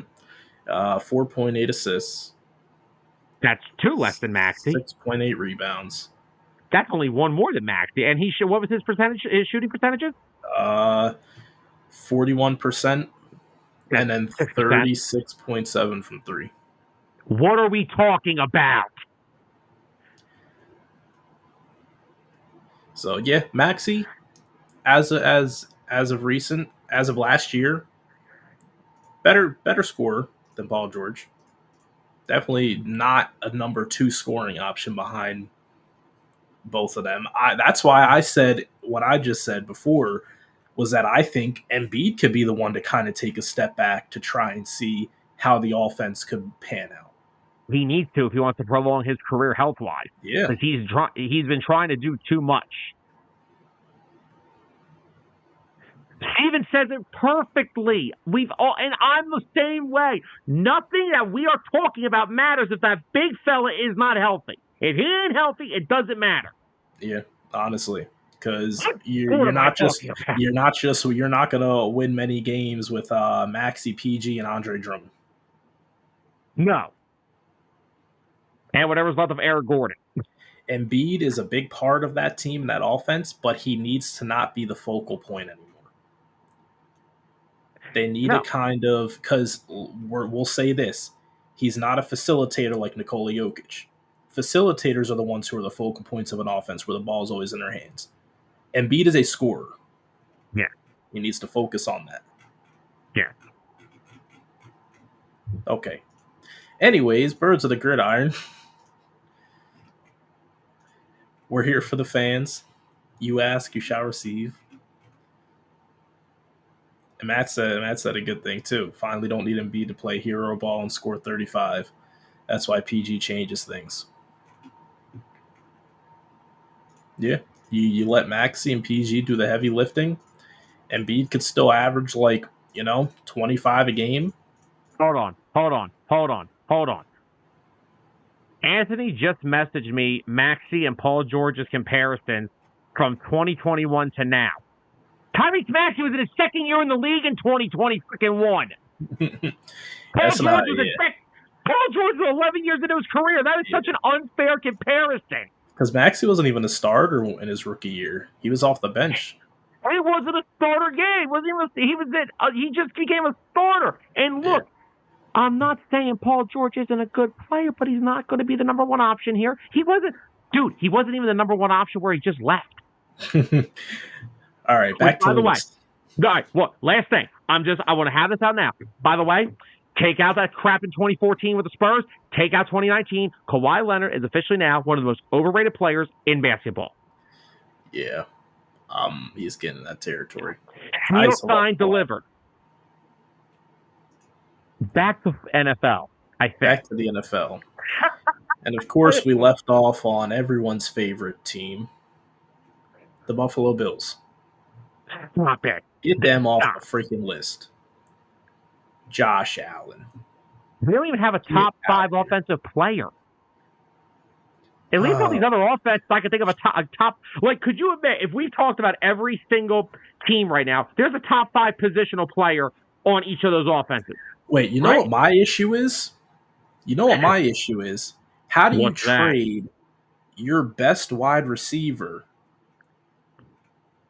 and you're in a top 10 list? Oh my God, Anthony, you need to go take a drink, go have a Snickers. You are starving. What are you talking about? Are we talking about the defensive end, Josh Allen? Tyler, reword what you just said. They lost their top 2 wide receivers. True. Yeah. Gabe Davis went to Jacksonville. Gabe Davis too. So that is true. Yeah. So they're relying on. Here we go. They're relying on a third year pro, Khalil Shakir. Oh. They signed Curtis Samuel. Big whoop-de-doo. He's like a third string wide receiver on every roster. And second round pick Keon Coleman. Excuse me? Well, I told you that I think this year they're going to go a lot more run-oriented with James Cook. I think they're going to go a lot more tight ends with Kincaid and Dawson Knox, but that doesn't scream top 10 offense to me. This is the Patriots. Offense. Oh, by the way, you want to talk about, Steven was talking about that next step with Jalen Hurts, and we're talking about turnovers. Can we talk about Josh Allen for a second, people? Oh, no one will talk about Josh Allen's turnovers. But yeah, we'll all be hypercritical of Jalen Hurts' turnovers. Of course. He wouldn't even win MVP in Madden. Josh Allen will do everything, so he will have an edge. So, all right. So let me get this straight, Anthony. You're trying to say that Josh Allen's going to have to run for like 1,000 yards, pass for another 4,000. That's also not happening. Throw for 35-something touchdowns. And 25 interceptions, probably. 20 interceptions. 20 interceptions. So you're telling me all that, and that's going to give him the edge? What are we doing? Josh Allen can run, yeah. He's not no Lamar Jackson, though. Josh Allen's a good runner because he's a strong runner. Lamar Jackson's just fast and elusive. Anthony, Lamar won the MVP because he was a flashy freaking joystick that people like to watch on TV. That and Mahomes had a slightly down regular season, so the league had to say, okay, we can't give it to Golden Boy this year, so let's just throw a bone to somebody. And unlike Josh Allen, I'm pretty sure Lamar makes it to AFC Championship games. He did. And I think the Bills have been to one. Now, that wasn't Josh Allen's fault. Yeah. But ever since then, the Bills have been putrid. Oh, wait, have they? Oh, yeah, they did. Yeah, they made it to the championship. Wasn't that the year they lost in like the 13-second thing, right? Yeah, the overtime thing. Yep. All right, now I think Matt needs a Snickers now. Holy crap. Did you guys all like drink before you came on these comments tonight? What is going on tonight? Oh man, Anthony, yeah, Lamar did win by default. I think we looked up I think we were talking about top quarterbacks a few weeks ago. We brought up everyone and compared everyone, and we looked at Lamar's year, and we were like, yeah, you know why Lamar won by default. Do you want to know why Lamar Jackson won the MVP last year? I think we're thinking the same thing. He won last year because Jalen Hurts and the team had a downfall. No, hold on. He only won the MVP last year because Jalen Hurts had a down year, Patrick Mahomes had a down year, Joe Burrow missed most of the season. That's the only reason Lamar Jackson won the MVP. Most of the season. Yep. And I'm sorry, I'm crazy enough to believe if he's got a legit head coach, which he does, and they get everything right, Justin Herbert could be an MVP in this league. Yeah. Christian McCaffrey should have won MVP last year. So yeah. Lamar's just lucky that they threw him a bone. This is the thing. And this is in every sport. The most valuable player award is a popularity contest. It is not about who is the most. Because I'm sorry, baseball talk real quick, right? Shohei Ohtani goes down. Dodgers are still going to be the best team in the NL West. Freddie Freeman's the most valuable player to the Dodgers. I don't care who hates me when I say that, but Anthony, you just said Josh freaking Allen, and you're telling me to stop about Justin freaking Herbert? No, I will. First of all, Justin Herbert's a better quarterback than Josh Allen. He has had an idiot as a head coach for the past 4 freaking years. Watch that kid now with a legitimate NFL head coach, because guess what? This is the best quarterback Jim Harbaugh has coached in the NFL. And wasn't Alex Smith, wasn't Colin Kaepernick. Give me a break. Mm-hmm. You're telling me that Josh Allen is that much better than Justin Herbert? Are you telling me that Josh Allen is that? Give me a break. Give me a break. Herbert's way more talented, way more arm talent. Real quickly, okay? But like I said, Shohei Ohtani, right? He's best player in the league, right? Easily. Overpaid. Now I'm on Anthony's good side. But no. But Shohei Ohtani may be the most talented player on the Dodgers, but Freddie Freeman's the most valuable. Look at the Phillies. Bryce Harper goes down, right? Phillies can't hit. They just lost. They split a series with the Marlins after Bryce Harper went down. If Aaron Judge goes down, the Yankees are screwed. Those are valuable players. Christian McCaffrey, Brock Purdy's not half the player he is without Christian McCaffrey. And Zolt just literally just freaking said it too, right here in the comments. His orthopedic guy. Oh my gosh. Until I saw that. Damn it, Zolt. Yep. All right, so we can all agree the Bills shouldn't be anywhere near the top 10. Okay, why is Josh Allen all of a sudden Patrick Mahomes, Tom Brady level? Here's the thing, right? He'll because he'll throw for 4,000 plus yards, 4,200 something yards, and he'll have 30 passing touchdowns, but he'll have 18 interceptions to go with it. They don't run the freaking ball. Of course, he's going to throw for a lot of yards.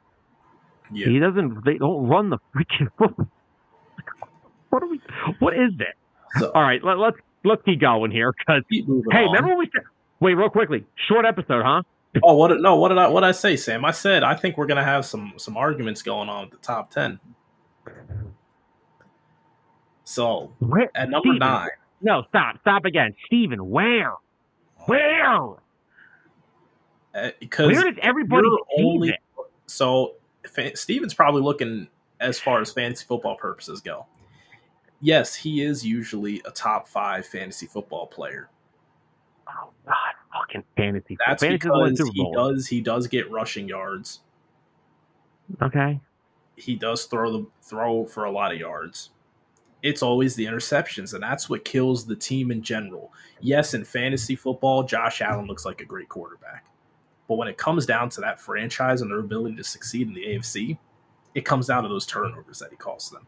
This goes back to the Colts with Peyton Manning, as good as they were. Peyton turned the football over a lot in Indianapolis.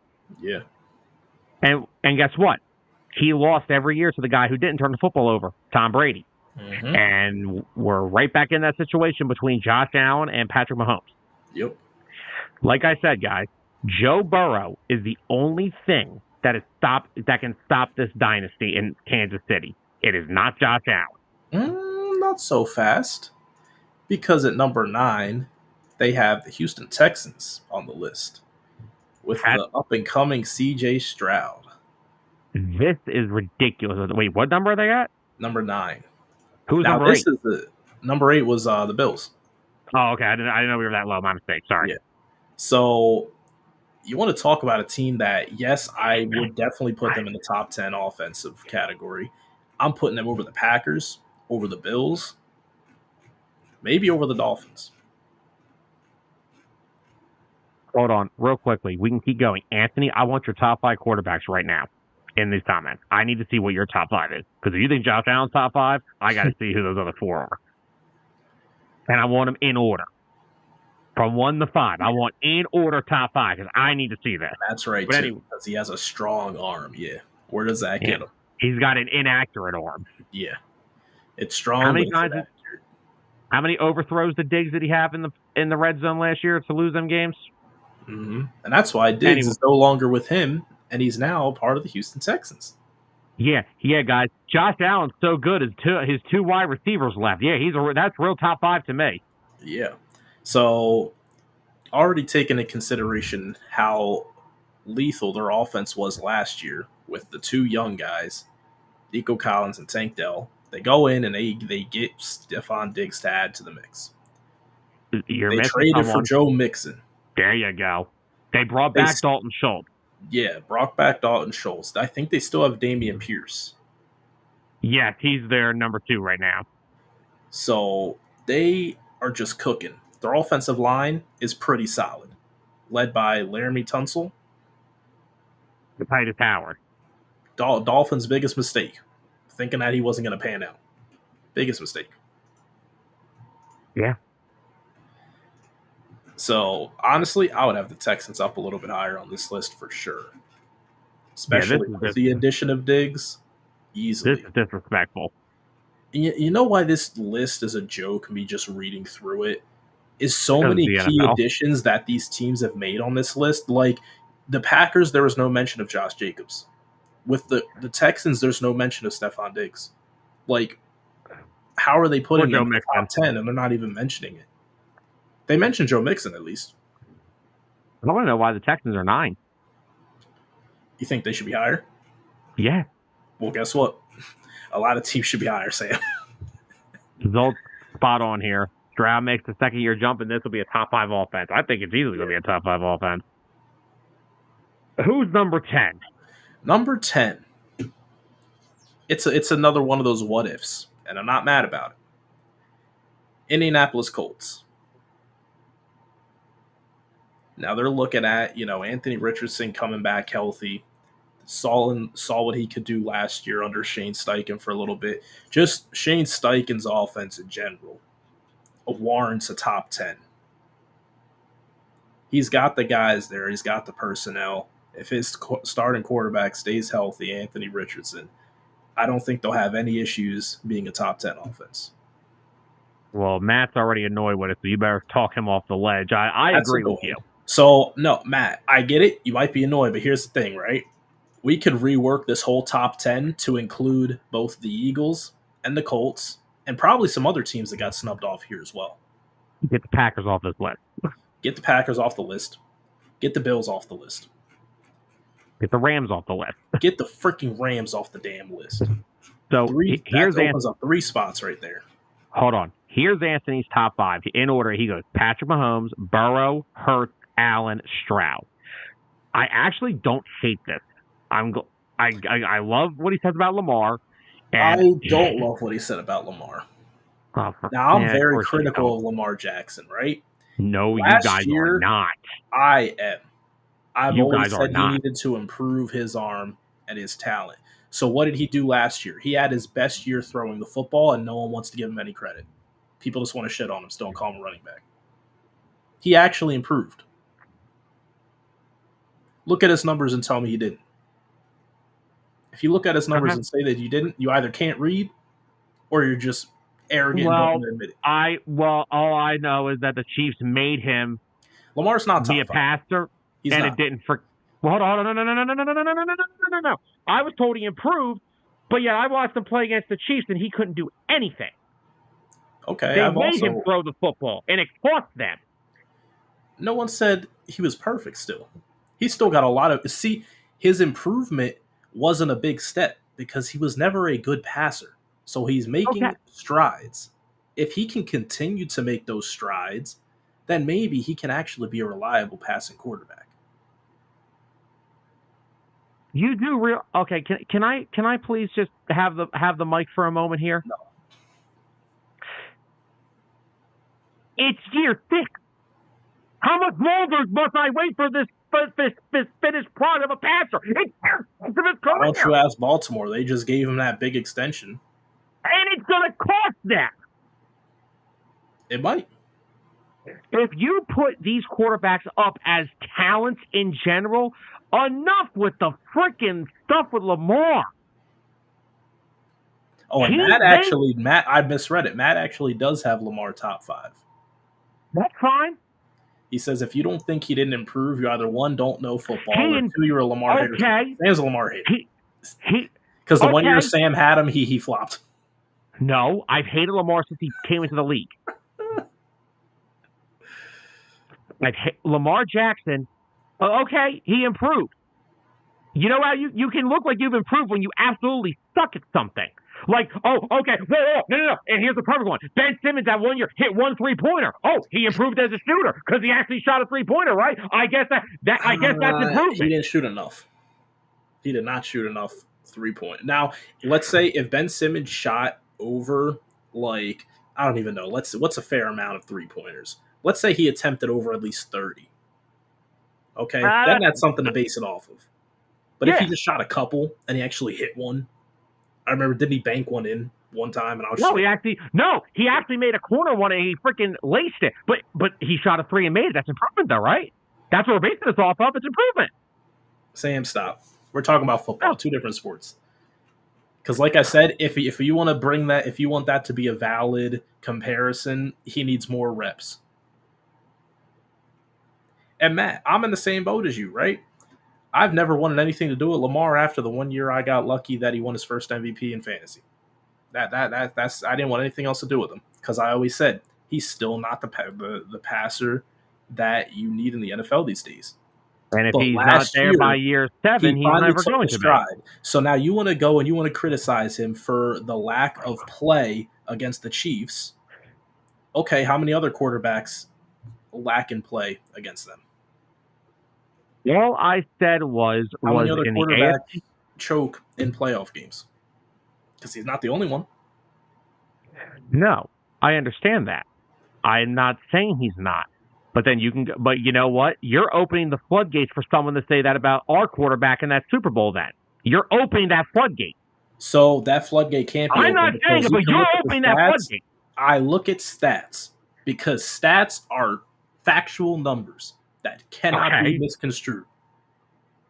He went toe for toe with Patrick Mahomes in that Super Bowl. We're not here to talk about Jalen Hurts. I'm not disagreeing with that. I'm not disagreeing with that. Spraying water on the gate. Yes. Okay, do you get where I'm going with this? I'm not saying that, but you guys are opening those floodgates, saying that about that. The only thing that I said, first of all, I have said this about Lamar Jackson for freaking ever. I have said this, and you know what? I'm going to skip Bayless myself. Hold on. No, hold on. All I said, you know what the Chiefs did to Lamar Jackson last year? Matt, 20 times better is way overstating it. He's not 20 times better. He's maybe about 5 times, but he's not 20. The Chiefs did to Lamar last year what Greg Popovich did to LeBron James in 2007. I'm going to take this freaking paint away and make you kill me from the outside. And LeBron James shot like dog crap in the 2007 finals. Now, granted, the Cavaliers sucked outside of LeBron. I get that. But the Chiefs did the same thing to Lamar. We're going to make you beat us with your arm, and he didn't. That's all I've said about that AFC title game. But all I'm going to leave this with, because I'm done having this conversation, if I'm 7 years in and I'm still waiting for that product to be a good passer, it's probably never going to freaking get better than what it is right now. It's just that fact. He's not a good passer. So that offense still has success with him leading it, yes or no? Yes, because they run the football effectively. Who else has choked in the playoffs? Choice. Justin Herbert. What happened? What happened when Justin Herbert choked in the playoffs? They got railed. Justin Herbert? That's being generous. My choice of words. Justin Herbert blew a 24-point lead? He was still playing on, he still got a chance to go on the field after they got scored on defense, right? Yes or no? No disagreement. Okay, so if it can happen to Justin Herbert, one of the best passers in the league, we can agree on. Why are we ripping Lamar for having a bad game against the Chiefs? Because, again, you can't tell me as a talent, yes, Lamar Jackson's a good running quarterback. Thank you. I would hope he is, because that's all he is. Lamar Jackson will never reach past Patrick Mahomes until he gets 20 times better as a passer from now. No one in this league is going to reach past Patrick Mahomes. No, I didn't say that. No, I mean he's never going to get past. Well, he's not going to. What do you mean no one's going to get past him? Joe Burrow got past him 1 year. 1 year. 1 year. Okay, but even Tom Brady lost to guys too.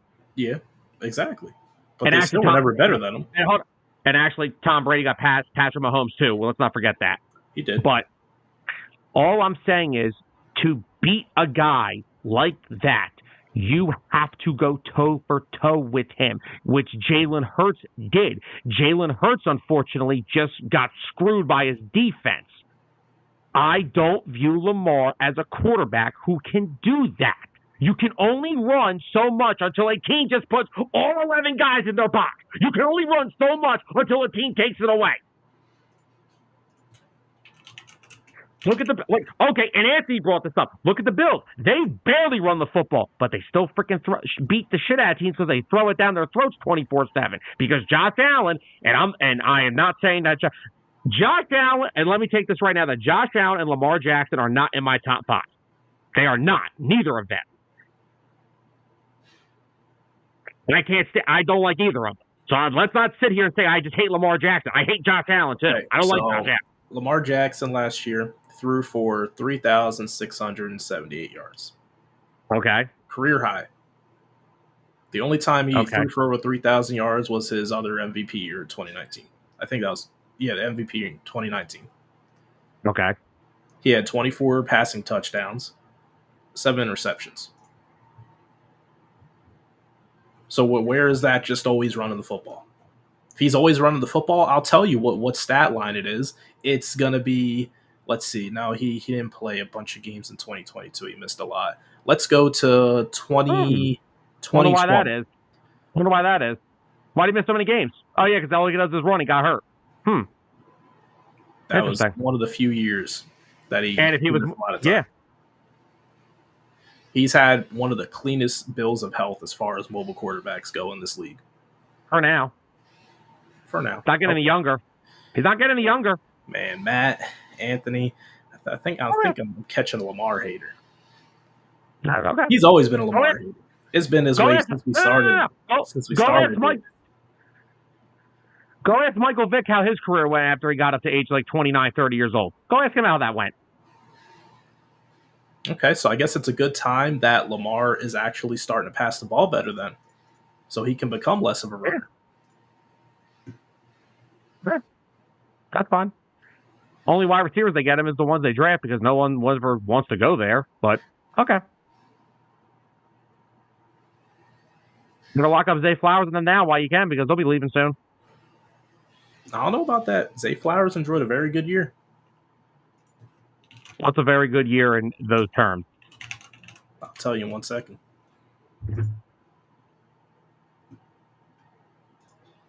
I can call him still, actually. Core Mobile's so weird with how they let you. 858 yards? Okay. Yeah, for a rookie. I'm pretty sure he wasn't wide receiver 1. Who the hell was? Let's see. Please tell me who was there. Roster. Didn't they lose somebody in free agency? Or am I thinking about... No, wait, that was Odell, but fuck yeah, okay. I'm not even putting that on freaking Lamar.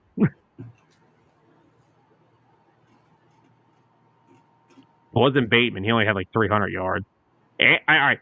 Can we... Their quenchable number one pass catcher was Mark Andrews. Exactly. He was hurt last year, so... And even being hurt last year, yeah, he missed a lot of games. He had 544 yards. Yeah, because isn't last year when he had that ankle injury? Because he got tackled at the end zone? Wasn't that the injury that he had last year? Yeah.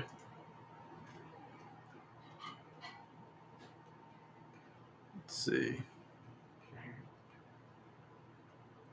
It's showing me I don't know who all they had last year. It's only showing me their roster from this year. What they've got basically this year is what they had last year. Isaiah Likely's still there. Now, Likely, I said he actually set the big one he got after Andrews got hurt. But it's basically what they had last year. Yeah. I agree with Anthony. Yeah, he was the number one. They probably had another guy on there that's not with the team anymore. It was Odell. Yards. Oh, yeah, Odell. How many yards did he even have? Let me think. Where is Odell now anyway? Oh, he's in Miami. And just to think. 565. Lamar Jackson had to throw the ball to old man Odell, his rookie Zay Flowers, missed Mark Andrews for almost half the year. And he still threw. That's not half. He played 10 games. That's not half the year. That's almost. And Isaiah Likely came in and had damn near the same production. He did. Isaiah Likely's really good. They're going to have a nice duo there, which is also going to benefit Lamar. That's the only way they're going to have a decent passing attack is if they have tight ends. We've known it both his MVP seasons. You know that more than anybody. Because that year in 20, I'll tell you right now. No, do you remember? I'm talking about the trio they had of Hurst, Andrews, and Boyle back in 2019. That's what I'm getting at here. I know.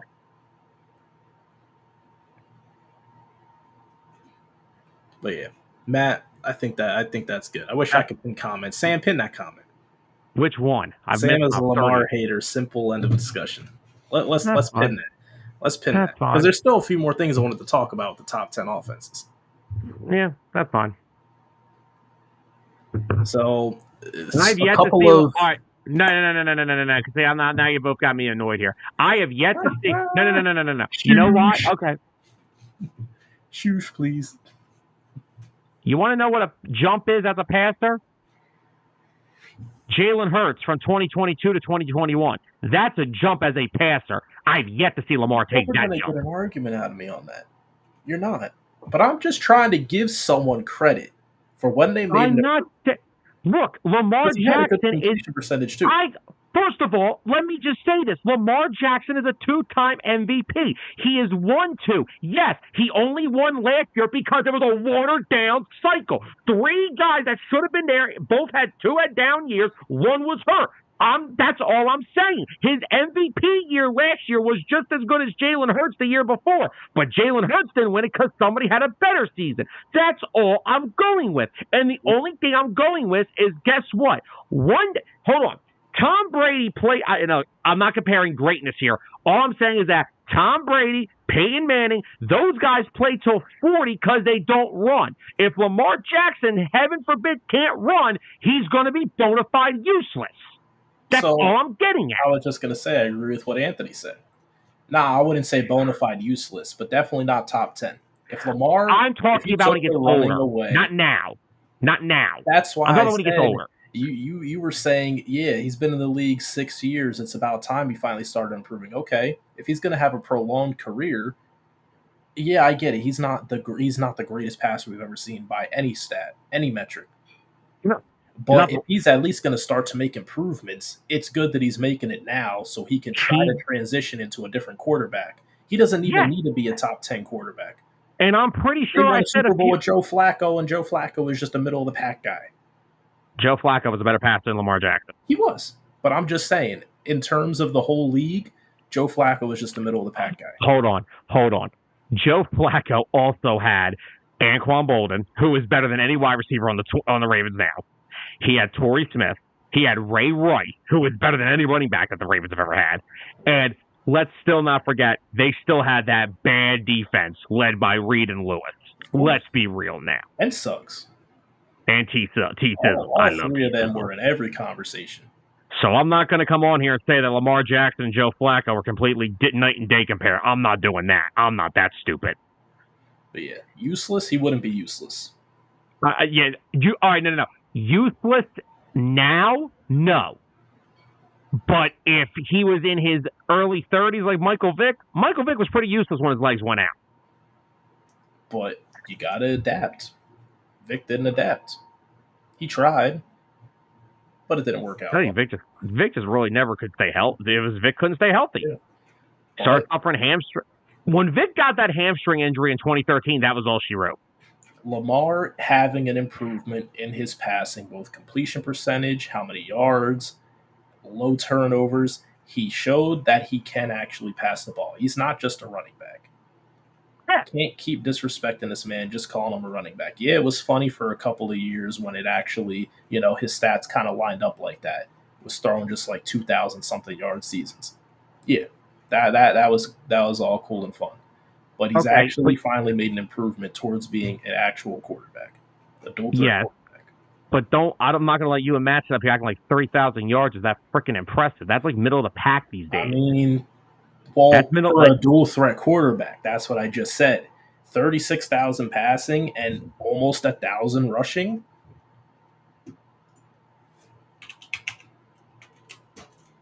Yeah. That's pretty good.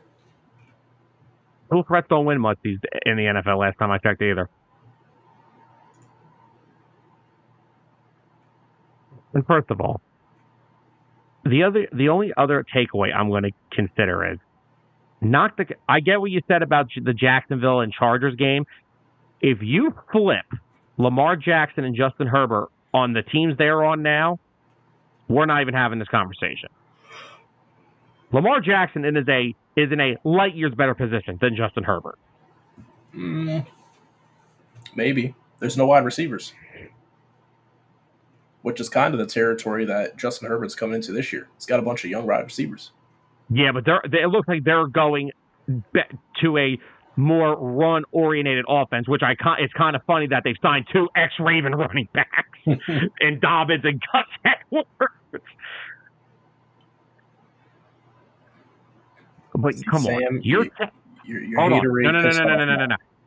All right, let me ask you this. You're telling me that Lamar Jackson would be this good if he got drafted to the Brandon Staley-led Chargers? Nope. That's what Lamar Jackson wouldn't be in the league if he was on the Brandon Staley-led Chargers. There's a lot of guys that wouldn't be in the league. They wouldn't know what to do with him.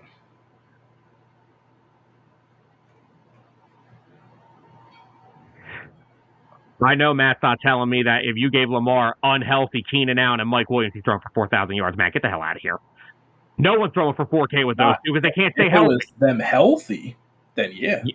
But now you're just going with scenarios that are untrue. They're going to miss games, and then he's going to be back in the same situation where, like, when Mark Andrews got hurt. It's going to be the same thing. I wouldn't trust Keenan Allen or Mike Williams as my wide receiver. But no, I'm not going to let that game that they lost to the Chiefs detract away from what Lamar did last year. So a couple of notables on this NFL.com top 10 offenses were the Baltimore Ravens. We talked about them in length just now. The Dallas Cowboys. They said, beyond CeeDee Lamb, who do you fear is a playmaker in this offense? Nobody. They don't got anybody. There is nobody else. They put the Philadelphia Eagles on there. They said that the offensive execution takes time, and the fact that Jalen Hurts said, and they're quoting this, that 95% of the offense is new under Kellen Moore, that's why they weren't in the top 10 on this list. That's the reason. Because Jalen Hurts came out and said in a press conference that 95% of the offense is new. No shit. No shit. The new offensive coordinator. But just because it's a new offensive coordinator and 95%, I guess guys can't learn. I guess these guys are just stupid. No. They can't learn anything. Because they can't learn. They haven't been playing football their whole lives. They can't adapt to a new system. It's over. Sure. What a joke. And then they have the Chargers on here. And they said, while they're on the subject of extreme offensive makeovers. Oh, they are. Yeah. It says that Justin Herbert has the highest career average of pass attempts per game at 39.1. That's a lot of passing. That's why they wanted to get rid. That's why they said also that that's looking like it's going to change under Jim Harbaugh. Did you see the Austin Eckler interview from a few weeks ago? No. They basically came out and spoke with him in free agency. He said, we're not re-signing you because we want to give running backs the ball like 15, 25 times. You're not that kind. And you're not going to hand you're not handing it. You may give him the ball that many times, but you're not handing it off to him 25 times. He's now pass catching back first.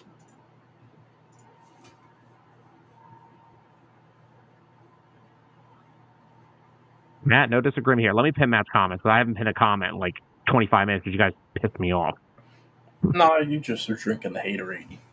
That's fine. We're ending the show with more on this because I have a question for you. But we'll end the show with that. I want to finish up the segment there. Yeah, look. The last notable team they had that they said just missed was the now Nathaniel Hackett-led Old Man Rodgers system in New York. Stop it. Would you stop it? Now, see, if everything goes right for the Jets, everyone's healthy. You got Breece Hall. You got that's the best player. Garrett Wilson. Amazing talent. If you can get Aaron Rodgers to where he just left Green Bay from, he was still an MVP leaving Green Bay. Just get everything clicking. They could be a top 10 offense. I can see it. The Jets? Yeah. Yeah, I mean, like I said, they still have Garrett Wilson. They signed Mike Williams as well. Anthony, what do you mean by that as far as, like, hasn't gotten to play with them, or, like, has he not reported back to, like, he's been off and on with OTAs. He was there one day, he left the next. I don't know. Look, the Jets are not going to be a top 10 offense. Get the hell out of here. He's on his private retreat right now. Yeah, he's in his dark place right now. Yeah, he's trying to heal his body and mind and soul. Well, remember, his Achilles was healed in 3 weeks, I heard. Oh, yeah. That was good after week 3. Matt said, Tyler, do you think Robinson deserves to be number 3 ranked running back in football? They're basing it off. They're basing that off potential. They are basing it off potential. My question would be: do they still have Cordero Patterson down there? Nope. Nope. Ooh, that could be more touches for him then. Oh, who's the other guy who was taking some? Tyler Algier, I think. Yes. He's another one. I think he's talented too. So they're going to probably go with like more of a committee. Bijan will be the main focus, but I think Algier is going to cut into his carries a little bit just because you don't want to pull DeMarco Murray with the Cowboys. Nope. Or a Saquon Barkley with the Giants. You don't want to overwork your star player like that. Same thing with Lamar Jackson in Baltimore. I had to do that to piss you off. No, I agree though. No, you don't want to. You want to have that committee. That's why I keep saying I don't think the Eagles are done with running backs. I think they're going to add another one, and I keep bringing the name Dalvin Cook up. I'm going to keep bringing it up. Cook's a backup at this point in his career. He would be a perfect number 2 here. I do not trust Kenny Gainwell to be the RB2. No one should. I thought he gains well. He gains well, not in the NFL. Oh my gosh. Zolt. I pinned that earlier, yeah. They got Rodgers. They failed. Anywho, and the last little bit of news we have this week is that the Eagles have officially announced their Kelly Green uniform games. And it will be Week 9 versus the Jacksonville Jaguars. And it will be Week 17 against the Dallas Cowboys. Which, there's a quarterback that I will still give you that. I will never say he is better than Lamar Jackson, and that is Trevor Lawrence. Because I don't think Trevor Lawrence is still getting paid off his Clemson days. Yeah. He's got that winning money coming in. There. Can we be there? Sam gave Lamar a freaking compliment. Are we happy now? It's a miracle. Sam, we all know your deep-rooted hate for Lamar just comes because you have to draft him in fantasy, and he blew it. Dude, we've been saying that. I've been saying this since we were doing 609, and I never even did fantasy football when we started that. So that's a lie right there. I feel like it's gotten worse though, ever since then. Well. Hold on, real quick, Anthony. I don't know. We may have to wear black. It's gonna be white and black jerseys. Just they're gonna make up some new jerseys just to play in Brazil. Yeah. I would like for them to wear the all black now. Like, just imagine that everything blacked out. That'd be awesome. What the hell the Packers gonna wear? They're screwed. They're just screwed. They're just screwed. I mean, they could wear their white. They could wear their white unis with their cheese head helmet. So anyway, I said I did want to go off of the show, going back to our lovely debate we had about 5 minutes ago, because you both pissed me off with something similar to this. Matt's got news. So Matt, while you type your news out, I got some rebuttals to you two. You want to talk about? We want to talk about Lamar Jackson, Justin Herbert, right? Mm-hmm. What's Lamar Jackson's career high in passing yards?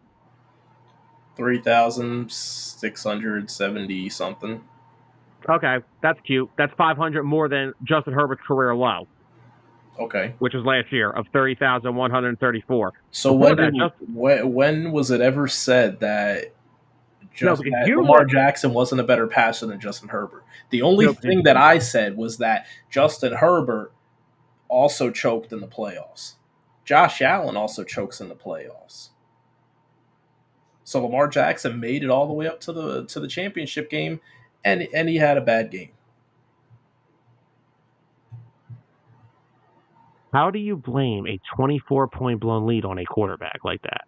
The reason I blame it is because this isn't pickup basketball where you just keep getting the ball back. It wasn't all on the defense. The defense played terrible. I 100% agree. But does that offense not come back out on the field after?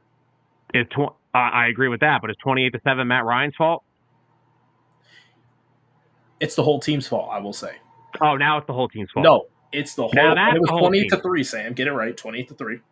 28-3, 28-7, same shit. 28-3, and that whole team and the coaching staff got so lazy in that game and so complacent. They thought they had the game won at halftime, and they stopped playing. altogether. Because guess what? Yeah, the offense did blow a big lead, a 25-point lead. Guess what? The offense still couldn't put up more than 14 points to close out the game, which is only if you get 2 touchdown tries the rest of the game. They could have won still. You probably didn't even need They that. may not even need that. So yes, yes, you can all blame it all on the defense. Oh, they blew this, blew that. It's also the offense's fault too. Both sides of the football go on the field to play. It rotates back and forth. When did Justin Herbert come? He's a bust. Whoa. Justin Herbert is not a bust. Trevor Lawrence is probably going to end up being a bust and a waste of that extension that they just gave him. Why do we not now? Why all of a sudden are we ignoring who has been the coach for Justin Herbert his whole career? Why are we now ignoring this? Because Justin Herbert, before last year when he was banged up, in 2022-23 threw for 4,700 yards. In 2021-2022, he threw for 5,000 yards. And then his rookie year, he threw for 4,300. Yep. You can all sleep on him all you want. He was coached by a brain-dead idiot in Staley for 4 years. He was coached by a defensive coordinator. He had 2 wide receivers who could never stay healthy. He had a running back that could never stay healthy. And a front office that's full of Nimrod. And an offensive line that's not the strongest. No, because they're always hurt. Mm-hmm. Because Slater got hurt last year, but look, they fixed that. They went and got Joe Alt this offseason. They're trying to fix it. You saw what Matt said? Yes, I was going to say Matt did say he had news, and I did see something about this earlier. That Lamb will request a trade if he is not getting a new contract and will not report to camp without a new deal.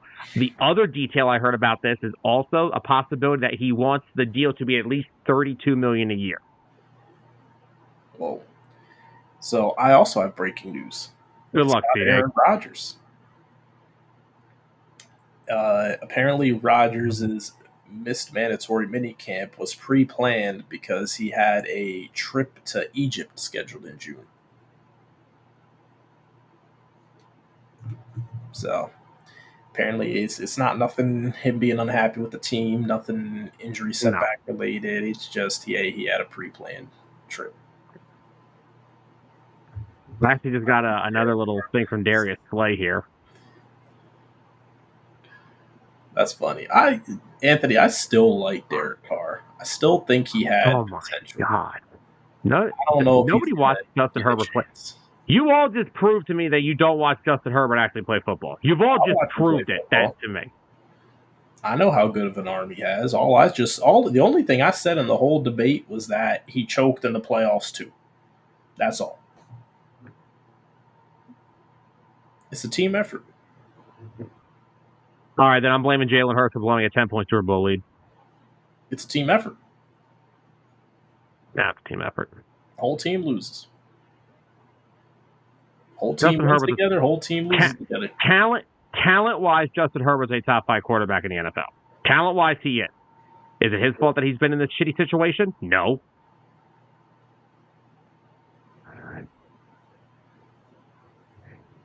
I want to get into this real quick. I honestly think players personally should not have podcasts. Yeah, while they're playing. Yes. As players, go right ahead. I think this is getting ridiculous now. But real quickly, before we sign off for the night, so Darius Slay just had this to say about Nolan Smith. He looks a lot different this year. He's been in practice. Man, he's the guy that's going to run to the ball. He's not a 10-yard guy. That's definitely a shot at Sean Desai. He's more like I'm trying to see ball, get ball. There you go, Tyler. That's there for you. Ball. I like that, man.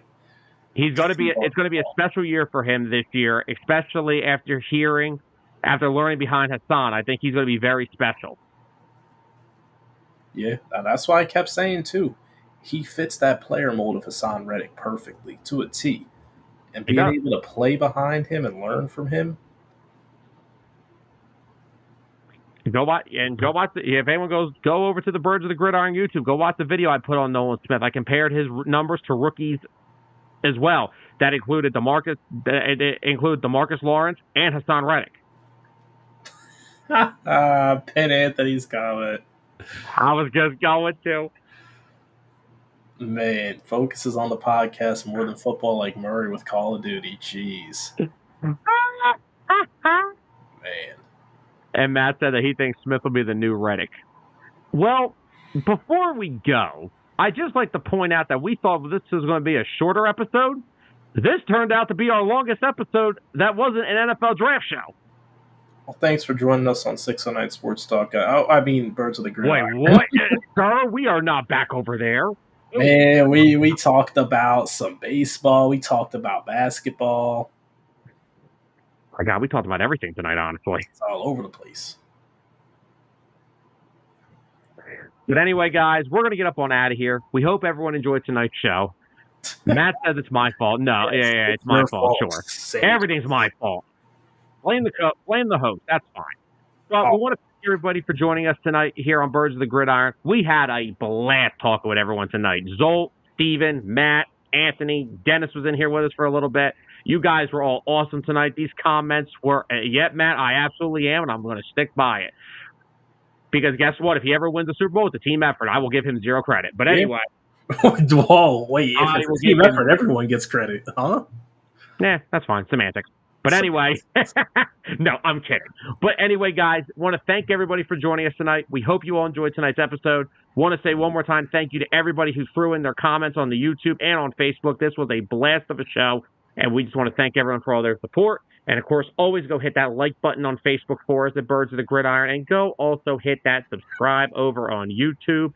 Matt, I am the head crumb himself, and I will always stick to it. But the one thing I would say is that all I'll say is that Paul George is a Sixer, and I'm very happy about it. So, thank you all for joining us, and we will see you guys next Monday. For Tyler Adams, I'm Sam Nelson. Good night, everybody.